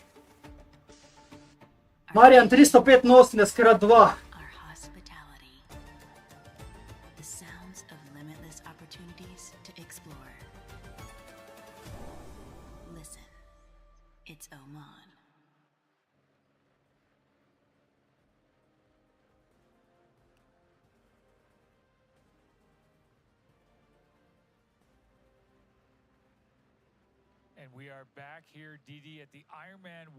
Nič ni jasnega, pa jebem Bogu. A še kar isto, okej. Really an assertive and aggressive racer, not just the guy with probably the sweetest stash you'll ever see. Ja, na koncu je verjetno neki 5 minut nefr. Because he's in the mix with all these European athletes that we've talked about that have come in with sort of high hopes and high sort of success predictability. Nick Thompson just really mixing it up well and just not getting dropped. No, not at all. And whether or not it pans out for him, and it may well by the end of the day, gaining valuable experience for what's to come for Nick Thompson. And a quick update just from the commentary booth we're hearing down on the course. For fans of Kieran Linders, we don't know the circumstances for which he has pulled, but Kieran Linders has withdrawn from the race, no longer competing here at the Ironman World Championship. So best of luck to him. Sorry to see him not have the day for whatever reason. And if we get any other updates as to the reason, we certainly will let you know. But to let you know, Kieran Linders no longer competing in the Ironman World Championship. Shame to see he was an athlete that, yeah, we had a lot of high hopes for and seemed to be doing well, but we'll find out more on that later as we come back here. That's Nick Thompson and get the back, and then you've got this next athlete, Magnus Ditlev. Of course, that Chase group next in line as we roll through. I'm sorry, that's Sam Laidlow, yep. So my mistake. Seated there, pushing a nice, solid, a little bit lower cadence on this climb, staying seated, but up out of the aero bars. And then, naturally, we are interested, I am anyway, in which athlete has which style, seated, standing, cadence high, cadence low. But Didi, this is Sam Laidlow. And of course, Michael, this bike course here in Nice offers pure Riviera drama, perched villages, cliffs that drop down to the sea, and panoramic views that remind us why this region is a cycling mecca. Let's hear what some of the top pros competing here today had to say about this epic course. It has everything you need in the perfect bike course, let's say, It's not overly on one side of anything. It's not, a super mountainous mountain pass, only climbing and downhill. It just has the perfect mix of everything. Flats, downhills, technical, steeper ups, steady, longer uphills, and still quite a bit of time trialing as a normal Ironman triathlon. So it's just a perfect mix, and then also just being kind of on the Mediterranean and then going up in the foothills. It's just really pretty. You have these areas where there's just amazing views, and so it's just the perfect course. People tend to focus on this course. It's just the first part and the long climb, but I remember from 23 that after doing that long climb and having to TT for 60 kilometers, after that was actually and also a small hill actually at 120 k's, that was the toughest part, and also that's where Sam made up the most time in 23 was on like the plateau part. So that's something I think is going to be valuable about pacing on Sunday. I actually quickly forget and need to remind myself that so when I came second in Kona and when I won in Nice, I was still with someone at the halfway point on the bike. So at the turnaround, when I came second, I was still with the Norwegians and with Magnus, and Clement was with me in Nice last time. So I really think my strength is the second half of the bike. You know what I really love about that is that he sort of says, yeah, I was thinking back, I was actually really surprised someone was actually with me for at the halfway point. So that just speaks to his dominance on the bike and his way of winning, and now totally different. So not only is there someone with him, he has 7, 8 other riders with him, and he has 3 riders up the road. And so this is this is straight unique territory for this Sam Laidlow to be racing. And I think it's kind of cool because he's also a great runner. So let's not forget that. If he's pushing an adequate power output now in his middle miles, he could have a best run. Well, and let's not forget, I mean, Sam Laidlow, when he won this race 2 years ago, was the youngest Ironman world champion ever. He's got a long future ahead of him, and I think when a race like this doesn't go according to plan, it's off script, it's a new race opportunity for him, that experience is only going to help him. If it always goes the way he's expecting it to, if he's always the guy that swims really hard and then bikes his brains out and tries to hold on for the run, okay, great, but you're still a world champion, but you're kind of a one-trick pony, and I think this is stretching his abilities and capabilities as an athlete, and this experience off script, we'll call it, is going to help him again in future races. And it still may turn out exactly the way he planned, just a different route to the same destination. Yes, well said, Didi, well said. And let's not forget that he did run 2:37 in Roth. He did run 2:41 when he won this race 2 years ago. I love it. Great points as we watch our lead trio roll through an aid station and really do their best to grab the fluids that they need, the fuel that they need. Very important. We saw some misses there as you watch these characters run through. Van Riel there at the back of that group looked like he did the best at grabbing, but it's an important part. You can't slow down dramatically, but you have to make sure that you're at an appropriate speed to be able to grab those bottles, or you run the risk of not getting it. And if that is a big part of your plan, could be trouble. Oh, wow, wow, with our lead group and now chase group through 81.2 kilometers. That lead was down to just over a minute. It has ballooned back to 1:56. Yeah.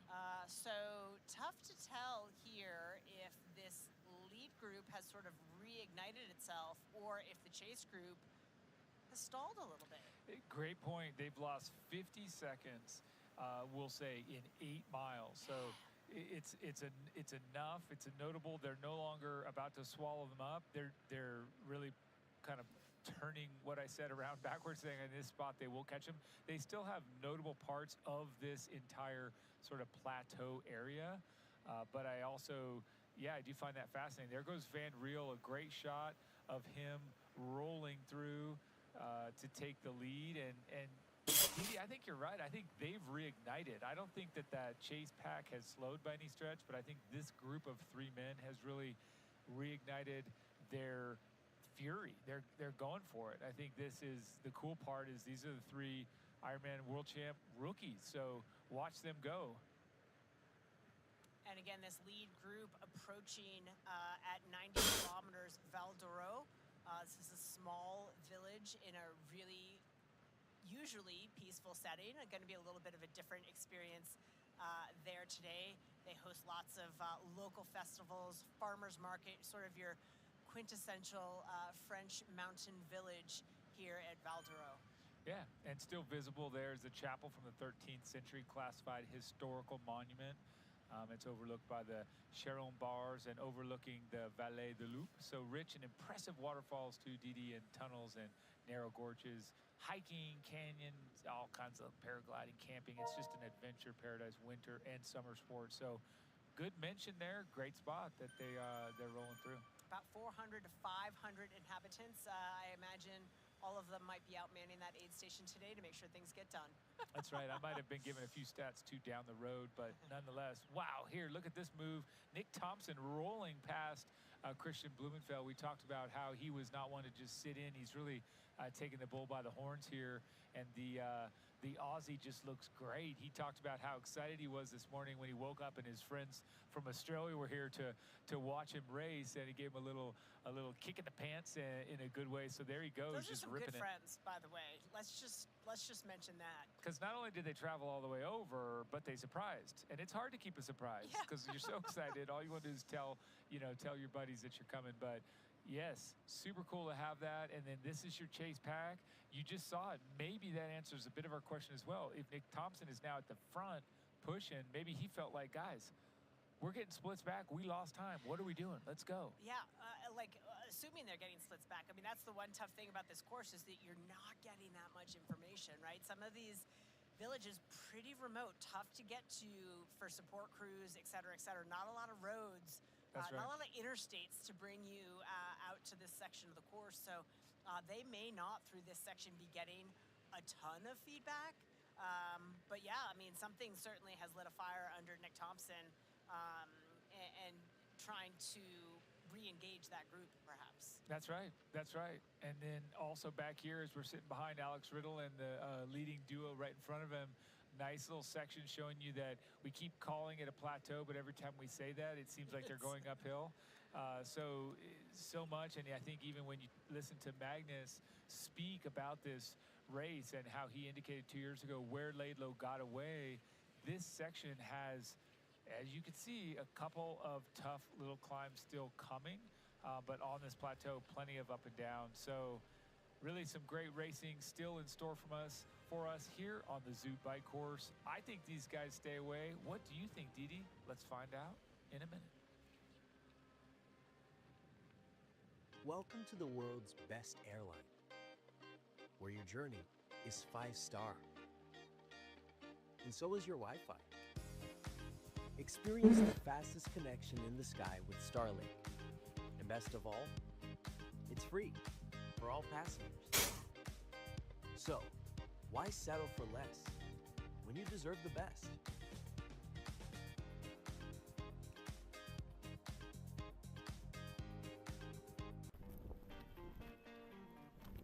We're not here to sell you on this life.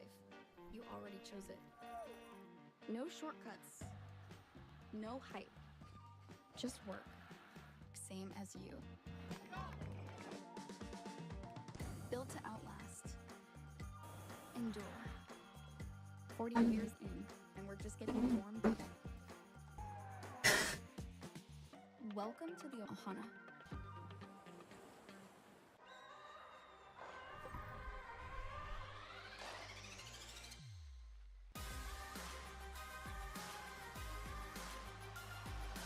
Osam sekund, to je dobro. 8 sekund prednosti pred mojimi predniki.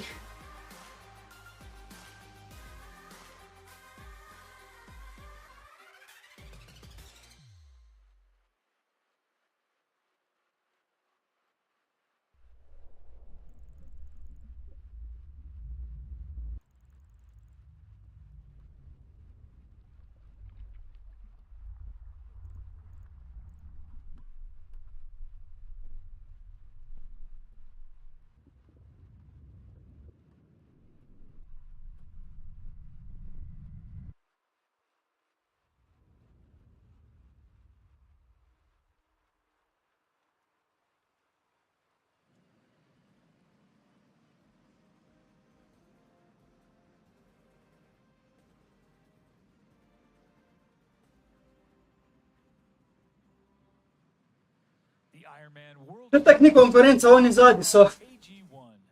Better finishes start with AG1. And by Oman, Ja bojo dohiteli. beauty has an address, endurance has a destination. Experience Oman. And that, my friends, is Jamie Riddle off the course, but back on immediately. Around that bend, you saw him fly off course and immediately get back on. So you see someone that doesn't overcorrect, goes flying off course, loses, and then is that fast to get back. He had to put a huge effort in, but already now seeing that twice, I still can't quite believe how quickly he was able to get off course and come back on. But folks, I can't even tell. He's giving you a little display of relief. But right now, what I want to do is I want to run right over to Fraser and Craig. Craig, Alexander, Fraser, Cartmel, you guys have a great perspective, and I can't wait to hear it. Please tell me what you thought about that near miss and everything else that's going on. Hey, Michael, yes, the ebb and flow of this race continues. What crazy acrobatics by Jamie Riddle there, exiting stage right, but getting back on course and making up the deficit to the leaders. And that is the nature of this course. We heard in Rudy von Berg's soundbite that this bike course actually tests all skills of a cyclist, not only your heart and lung cardiovascular fitness, but your climbing, your technical skills. So all of these athletes are being tested on all fronts on this bike course, Fraser. Absolutely, but you know, he's overcooked a corner, right? I mean, it's as simple as that. But he's obviously known it's happening, because if he hadn't known it was happening, there's no way he'd have been getting back on the guys so quickly. So that's a bit of foresight, I suppose, and some bike handling skills too, no doubt.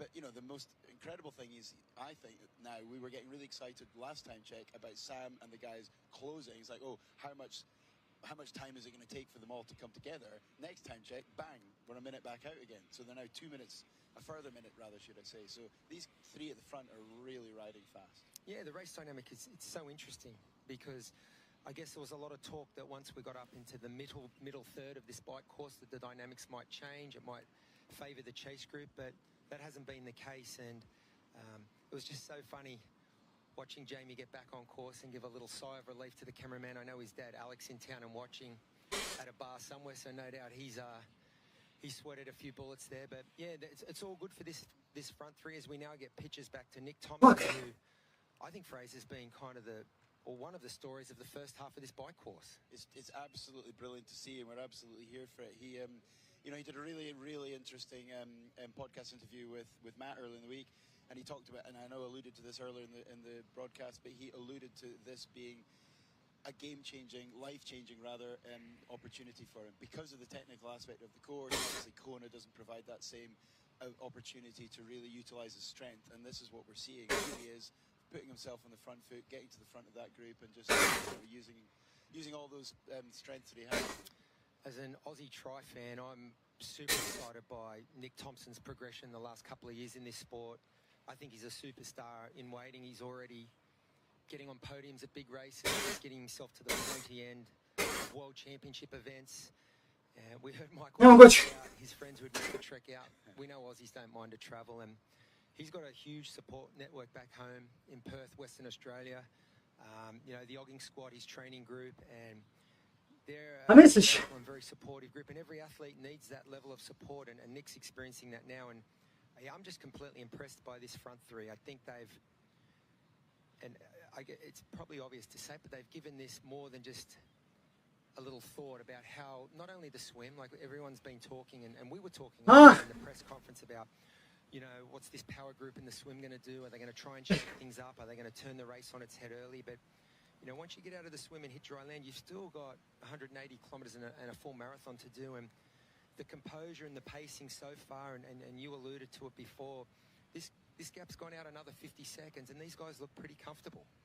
Yeah, absolutely. And it's not just the damage that they're inflicting is not just to the chase group, it's rippling right back through this entire race. So Rudy von Berg, for example, who we kept talking about because he knows these roads so well, and he's an incredible bike rider in his own right, third in Kona last year, fourth here in Nice before that. He's now lost another minute, so he will Benito Lopez there. But still the same time gap to Christian, Gustav, and the guys in front of him. So they're still 10th and 11th on the road. They're just losing time. Yeah, intriguing storylines unfolding here. I mean, we did see Antonio Benito Lopez get a second at the Ironman North American Champs in Texas, a race that Rudy was also at and finished third. So those two know each other's strengths, and I think they'll take some comfort in Braking sensitivity. Off pitch, kad ti materna pa braking sensitivity. Zwift jebem ti mater da ti jebem. We've got Cam Worth just over 9 minutes back, and I mean he's A co takhle mam? if not the best cyclist in our sport. Leon Chevalier, a man who was one of the pre-race favourites, and rightly so, who's coming on. Tak da sequential. Finishing Kona last year at the Ironman World Championships and a 5th place here 2 years ago. Pička mu materna pa braking sensitivity da mu jebem u pizdu. You're right, this pace at the front is relentless, it's unrelenting, Yo! and it's having a ripple effect right throughout our men's professional field. But I think what's really interesting is we are only just over 80 kilometers into this bike ride, which these time gaps are really starting to blow my mind because these riders are all, or these athletes rather, are all exceptional riders and athletes. This is the World Championships. And that's why I'm not actually, yes, of course, those are huge numbers, but Cam, Sam, Leon, they'll all keep pushing, they'll all keep working hard. They'll all A zato sam stao tam. Vezi, vezi. They might still start losing. Ampak dobro, boljše je to zvedeti na... Boljše je to zvedeti na trening dirki, ga pa pol na pravi. O, kaj to pomeni, če to klikneš? Ja, da ti pokaže spet.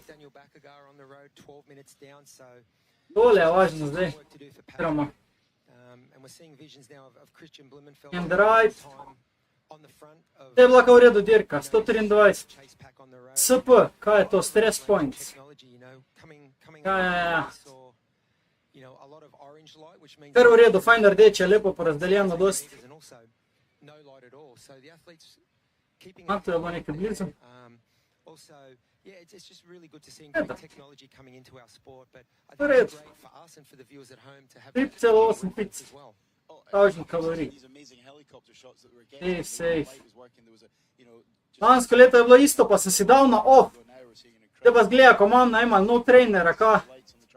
But earlier on we could really clearly see, well, actually the lack of lights, because none of them were within 17 meters of each other. So that to me speaks volumes that these guys are out there, they're racing hard, but they're racing really fair. Yeah, absolutely racing fair as we get another visual of Eden, who, yeah, he's just really in a great position in this race. You and I had the good fortune to be out on a boat in the swim, and he looked like he was drifting back from the other contenders. Neke ni u redu, a ne? T1, great early part of this bike ride. He's got himself into this selection on the road, and he looks comfortable. He does, and I agree. We were a little bit concerned because obviously in the A veš, kako je pa bremza nareta, ne? Tu, ko imaš na ročkah, za levo, desno. Če jo klikneš, ti gre levo, desno. Če pa jo nazaj daš to ročko, a ne?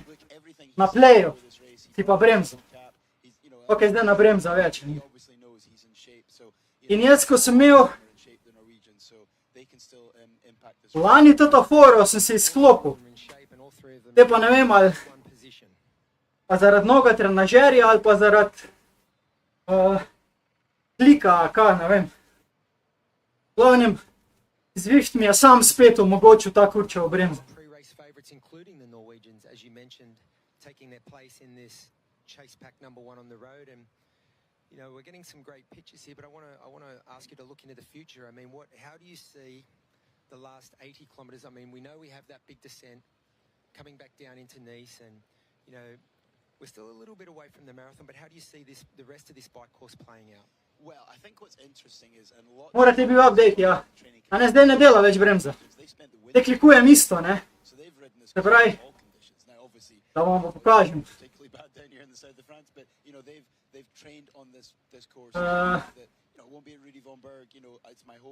pravi, tota, ne. Ta oranžna.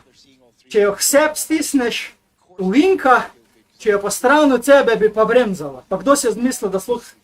Kaj bi bremzo tu noter? Off!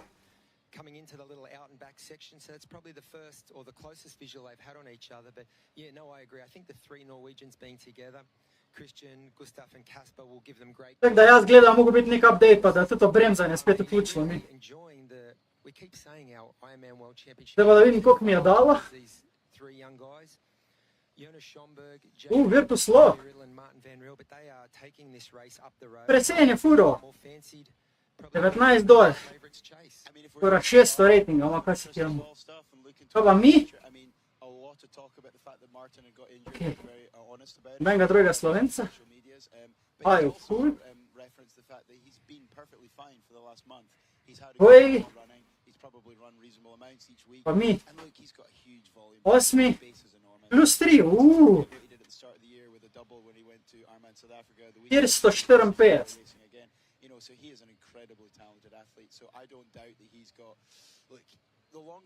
Zanimivo, da sem bil 8, pa sem šel gor. Mislim, da bom okrog 0. 9 je še na 0. 445, kaj pa pomeni? And this race is shaping up beautifully. So back to you guys. 451. Wow, zgodovina ratinga ti kaže, le to. Fancy schmancy. We sit here and, for me anyway, anxiously await to see this next split. Fancy schmancy. We saw it go 50 seconds wider. We want to see if it closes or grows. I mean, ask and ye shall receive. Share it with me, Didi. It's still hovering around 2 minutes. So it shrunk down to just over a minute, then blew up back over to just over 2 minutes and still just over. 20 minut 250, 5 minut 280 na začetku.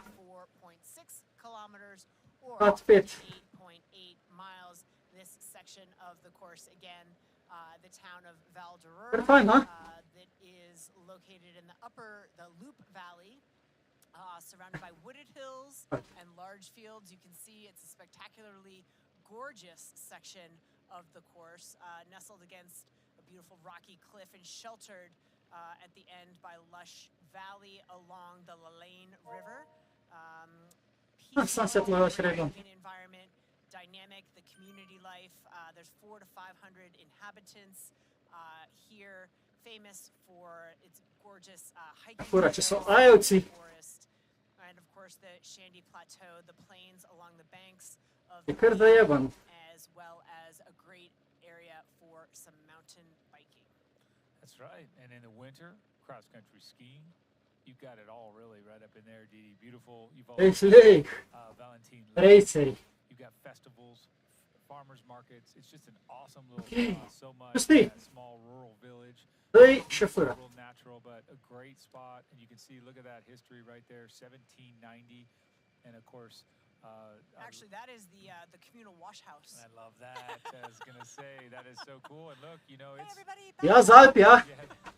Tăta e pizda svetovna slika. Perhaps, but pretty cool, and it's low. You know, this is a fun stat. We don't have this stat thrown around much, but the low density, about 17 inhabitants.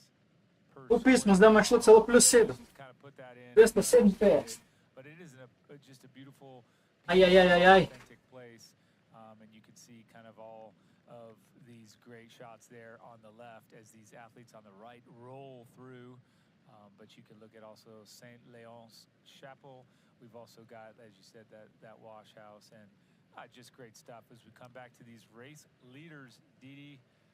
Wow, I'm still kind of like breathing. Încă e bil, încă e bilo on ole. It didn't end worse there for Jamie Riddle way back in that technical spot. We have more technical spots coming up ahead, Didi. We sure do. This is one of the less technical spots here. This long straightaway there where our A da jaz sem pa spet bremzo stiskal. Aj. and again also of note Antonio Benito Velesov. Încă se priključiš na ono glavno cesto, a ne? Iz one stranske, ko... O, Šibi! Kaj zdaj? Lik sem imel eno vodno dirko. They do as we come back here to Magnus. Ja, seveda. Treba imeti lepo slikco. Menimo se, ki je tale slikca gratala. A veš, Šibi, ki je tole? Poglej ta.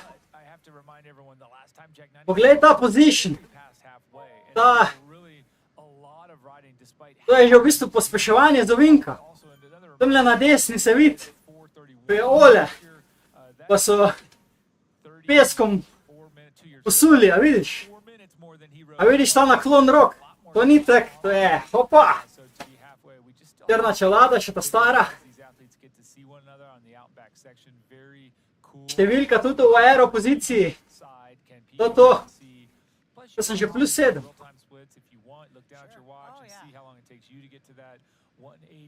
But this, the chase pack on this side, and the 0.19.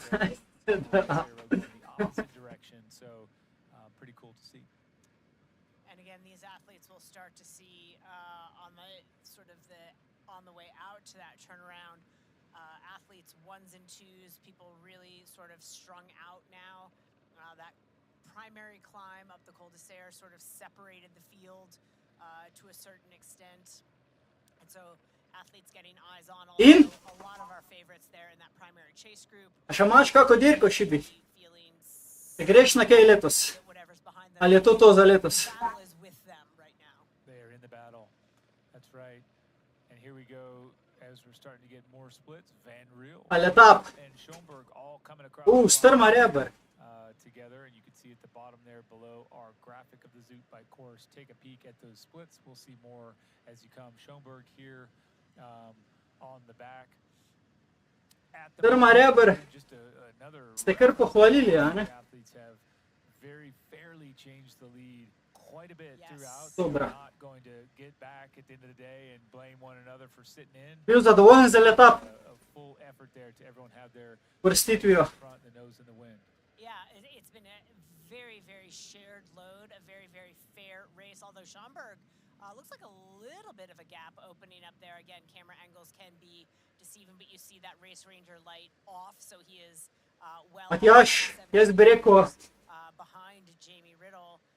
But these three zračuni si, ki imaš največ šans za podium.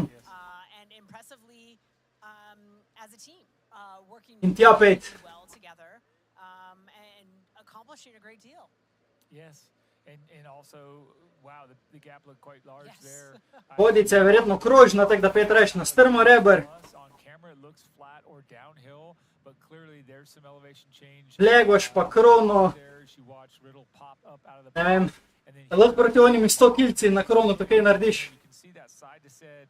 И не петраш на спон. His head through the shoulders there. It's really good and rhythmic, and I think it's actually it's very Încă e mai în concurență. not be locked in and too absolutely rigid. I think that'll help out later as well, but certainly I think he is in his flow there on the bike, Didi. And a little bit of inroads from the chase group. Те не так слабо дали Zwift dirka. И си не би спет брemza stisnil. Sploh nisem vedel, da obstaja. Mislil, da sem jo že skinil. Ker do zdaj je bilo bremzanje, če si obe dve naenkrat stisnil. Kar nekaj.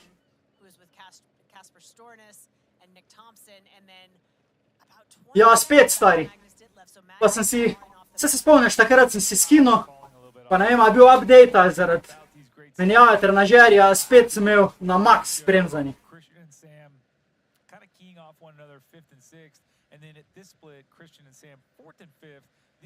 Ki bom dal jaz -20. So folks, please download that app if you haven't done so already. That will keep you informed as I look at Christian Blumenthal. Če se spomniš lani, ko je bilo v Franciji gor na akvedukt.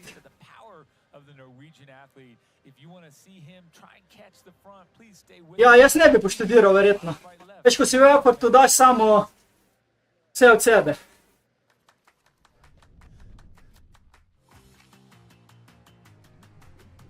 Takrat je pa res bilo. Takrat sem opazil, danes sploh nisem.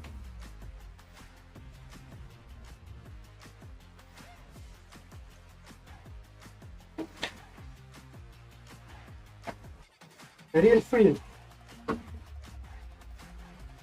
Veš, Zwift misli, da je to zdaj real feel.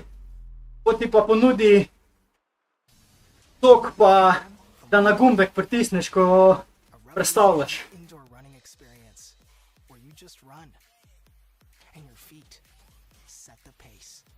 To brez veze. Ko si daš rajš on mestni bike.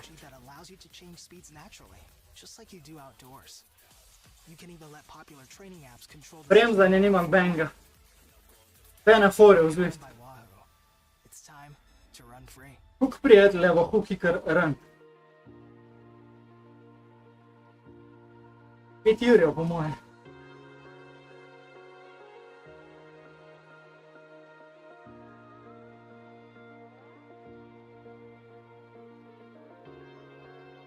Jurjev, prav.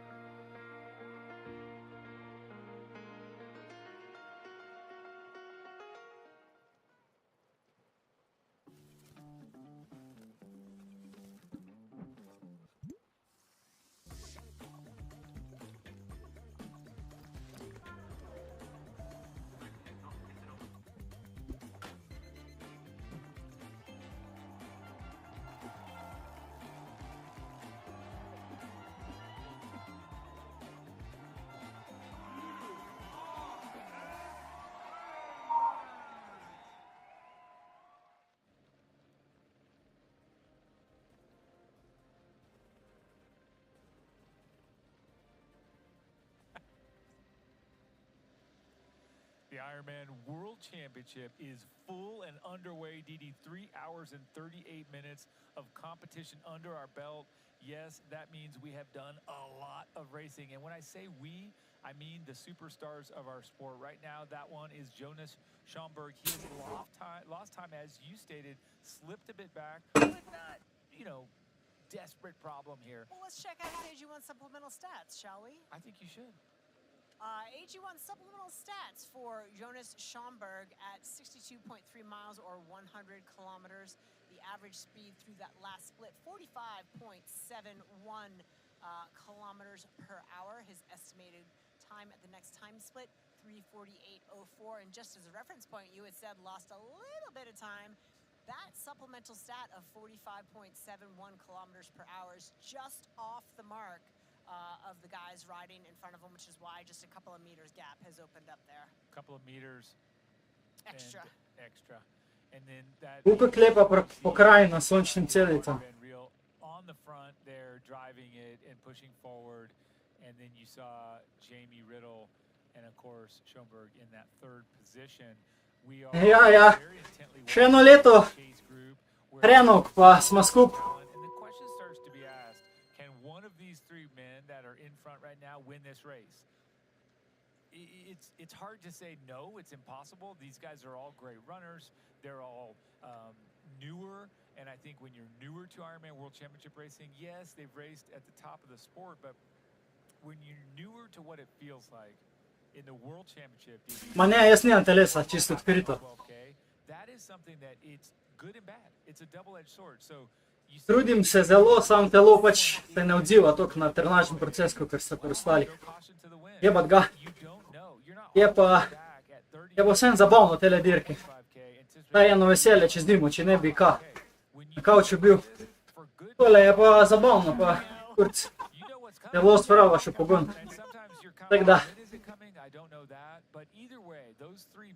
Ja, bom ja. Vedno so cilji. Posebni cilji.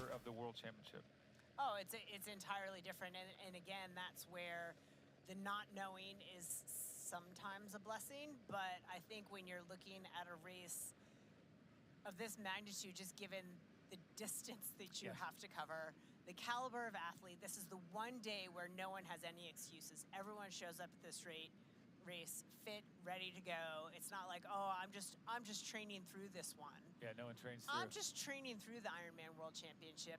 Ja, tudi eno z drugim, ne? Moraš balansirati. Vse v life. Se da, sam pač moraš se organizirati. I think you're right. I think you're absolutely right. I think you also know and this is why you see Patrick Lange come in and win for the third time in Kona. There's just an extra bit of, it goes beyond confidence, it goes beyond belief, it goes to a true, deeply rooted knowledge that of what's coming and what you can do. And you've got tricks in your bag for when you show up and something starts to hurt. I think, Didi, we talk about this as well. Sometimes that hard part of the marathon comes a lot before 30K. Ja, veš da. You're dealing with the hurt locker for 21 of your 20. Brez njega, oziroma veš da kaj ga jaz imam. Jaz ga imam zaradi tega, ker pol se držim njene strukture. Če ga ne bi imel, bi se večkrat naredilo, danes bom pa neki manj delo, danes pa nam šel na bicikl. A veš, največ kar ti on da ti da progresijo, pa tapering pred dirko. To, ko bi verjetno, če bi sam delo, bi zajebo. Te bi probil študirati, pa kopiral zdaj, ko sem že 2 leti, 3 leta z njemu, da bi bilo isto, ampak tak, no. Po moje, da ne bi bil tak konsistenten pa sistematičen, no. Veš pa, ko enega plačaš, pa si rečeš, pa zdaj, če ga plačujem, pol je treba to delati, a ne. Pa lažji ti je čist tak, greš v to.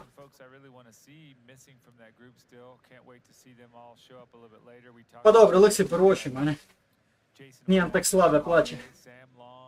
Pa se veš, kako pravijo, da tisto, kar si bil v otroštvu prikrajšan, pol hočeš delati celo življenje, oziroma ti hočeš pol skozi življenje, no dati.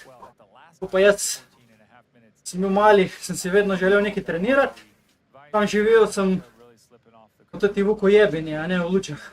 Pač bi hotel, da bi karkoli bi me mogli starši furati nekam. To pa jim pač ni bilo, pa še tam sestrič je treniral namizni tenis. Tako da ja, pol je tisto, ne, kar nisi v otroštvu mogel, pol česaš celo življenje, a ne.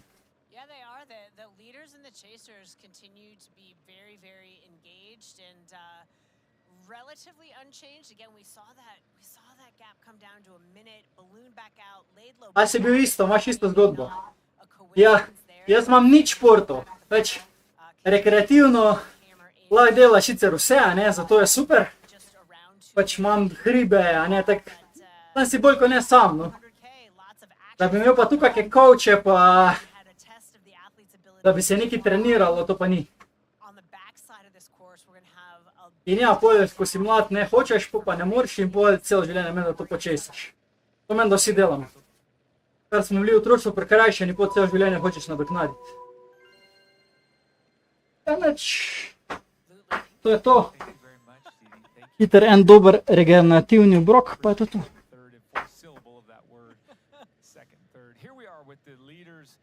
Looks like Riddle is now up front with Van Riel and Showman. We haven't seen him pushing up to the front for a little while. Yeah, sort of surprising with Schoenberg because just knowing what a cycling powerhouse he is, whether he's going through a bit of a rough patch in that would not surprise me in the slightest. Anyone who has raced an Ironman will know there's highs and lows, there's ebbs and flows. A nič, družba, držite se. He's hanging on. At one point we thought that gap might be growing. Hvala, da ste bili tule. Šibam jaz. Very fair. Jonas Schoenberg at the back of this. Sayonara. Se vidimo naslednjič. Virtuslo z novembrom. Po krompirjevih, tako da druga nedelja, verjetno v novembru. Pa 6 tednov do 19. decembra. Chasers has been, Go. You never know when you're going to have your bad patch. It's less controlled, so there's always going to be some sort of bad patch. I don't think I've still yet to hear of any of the professional or really any Ironman athlete getting through start to finish without some sort of bad patch. Bad patches come to you. You want to eliminate them, determine what caused it if you can, and get through it, get rid of it as quickly as possible. But that maddening element, right, Didi, is that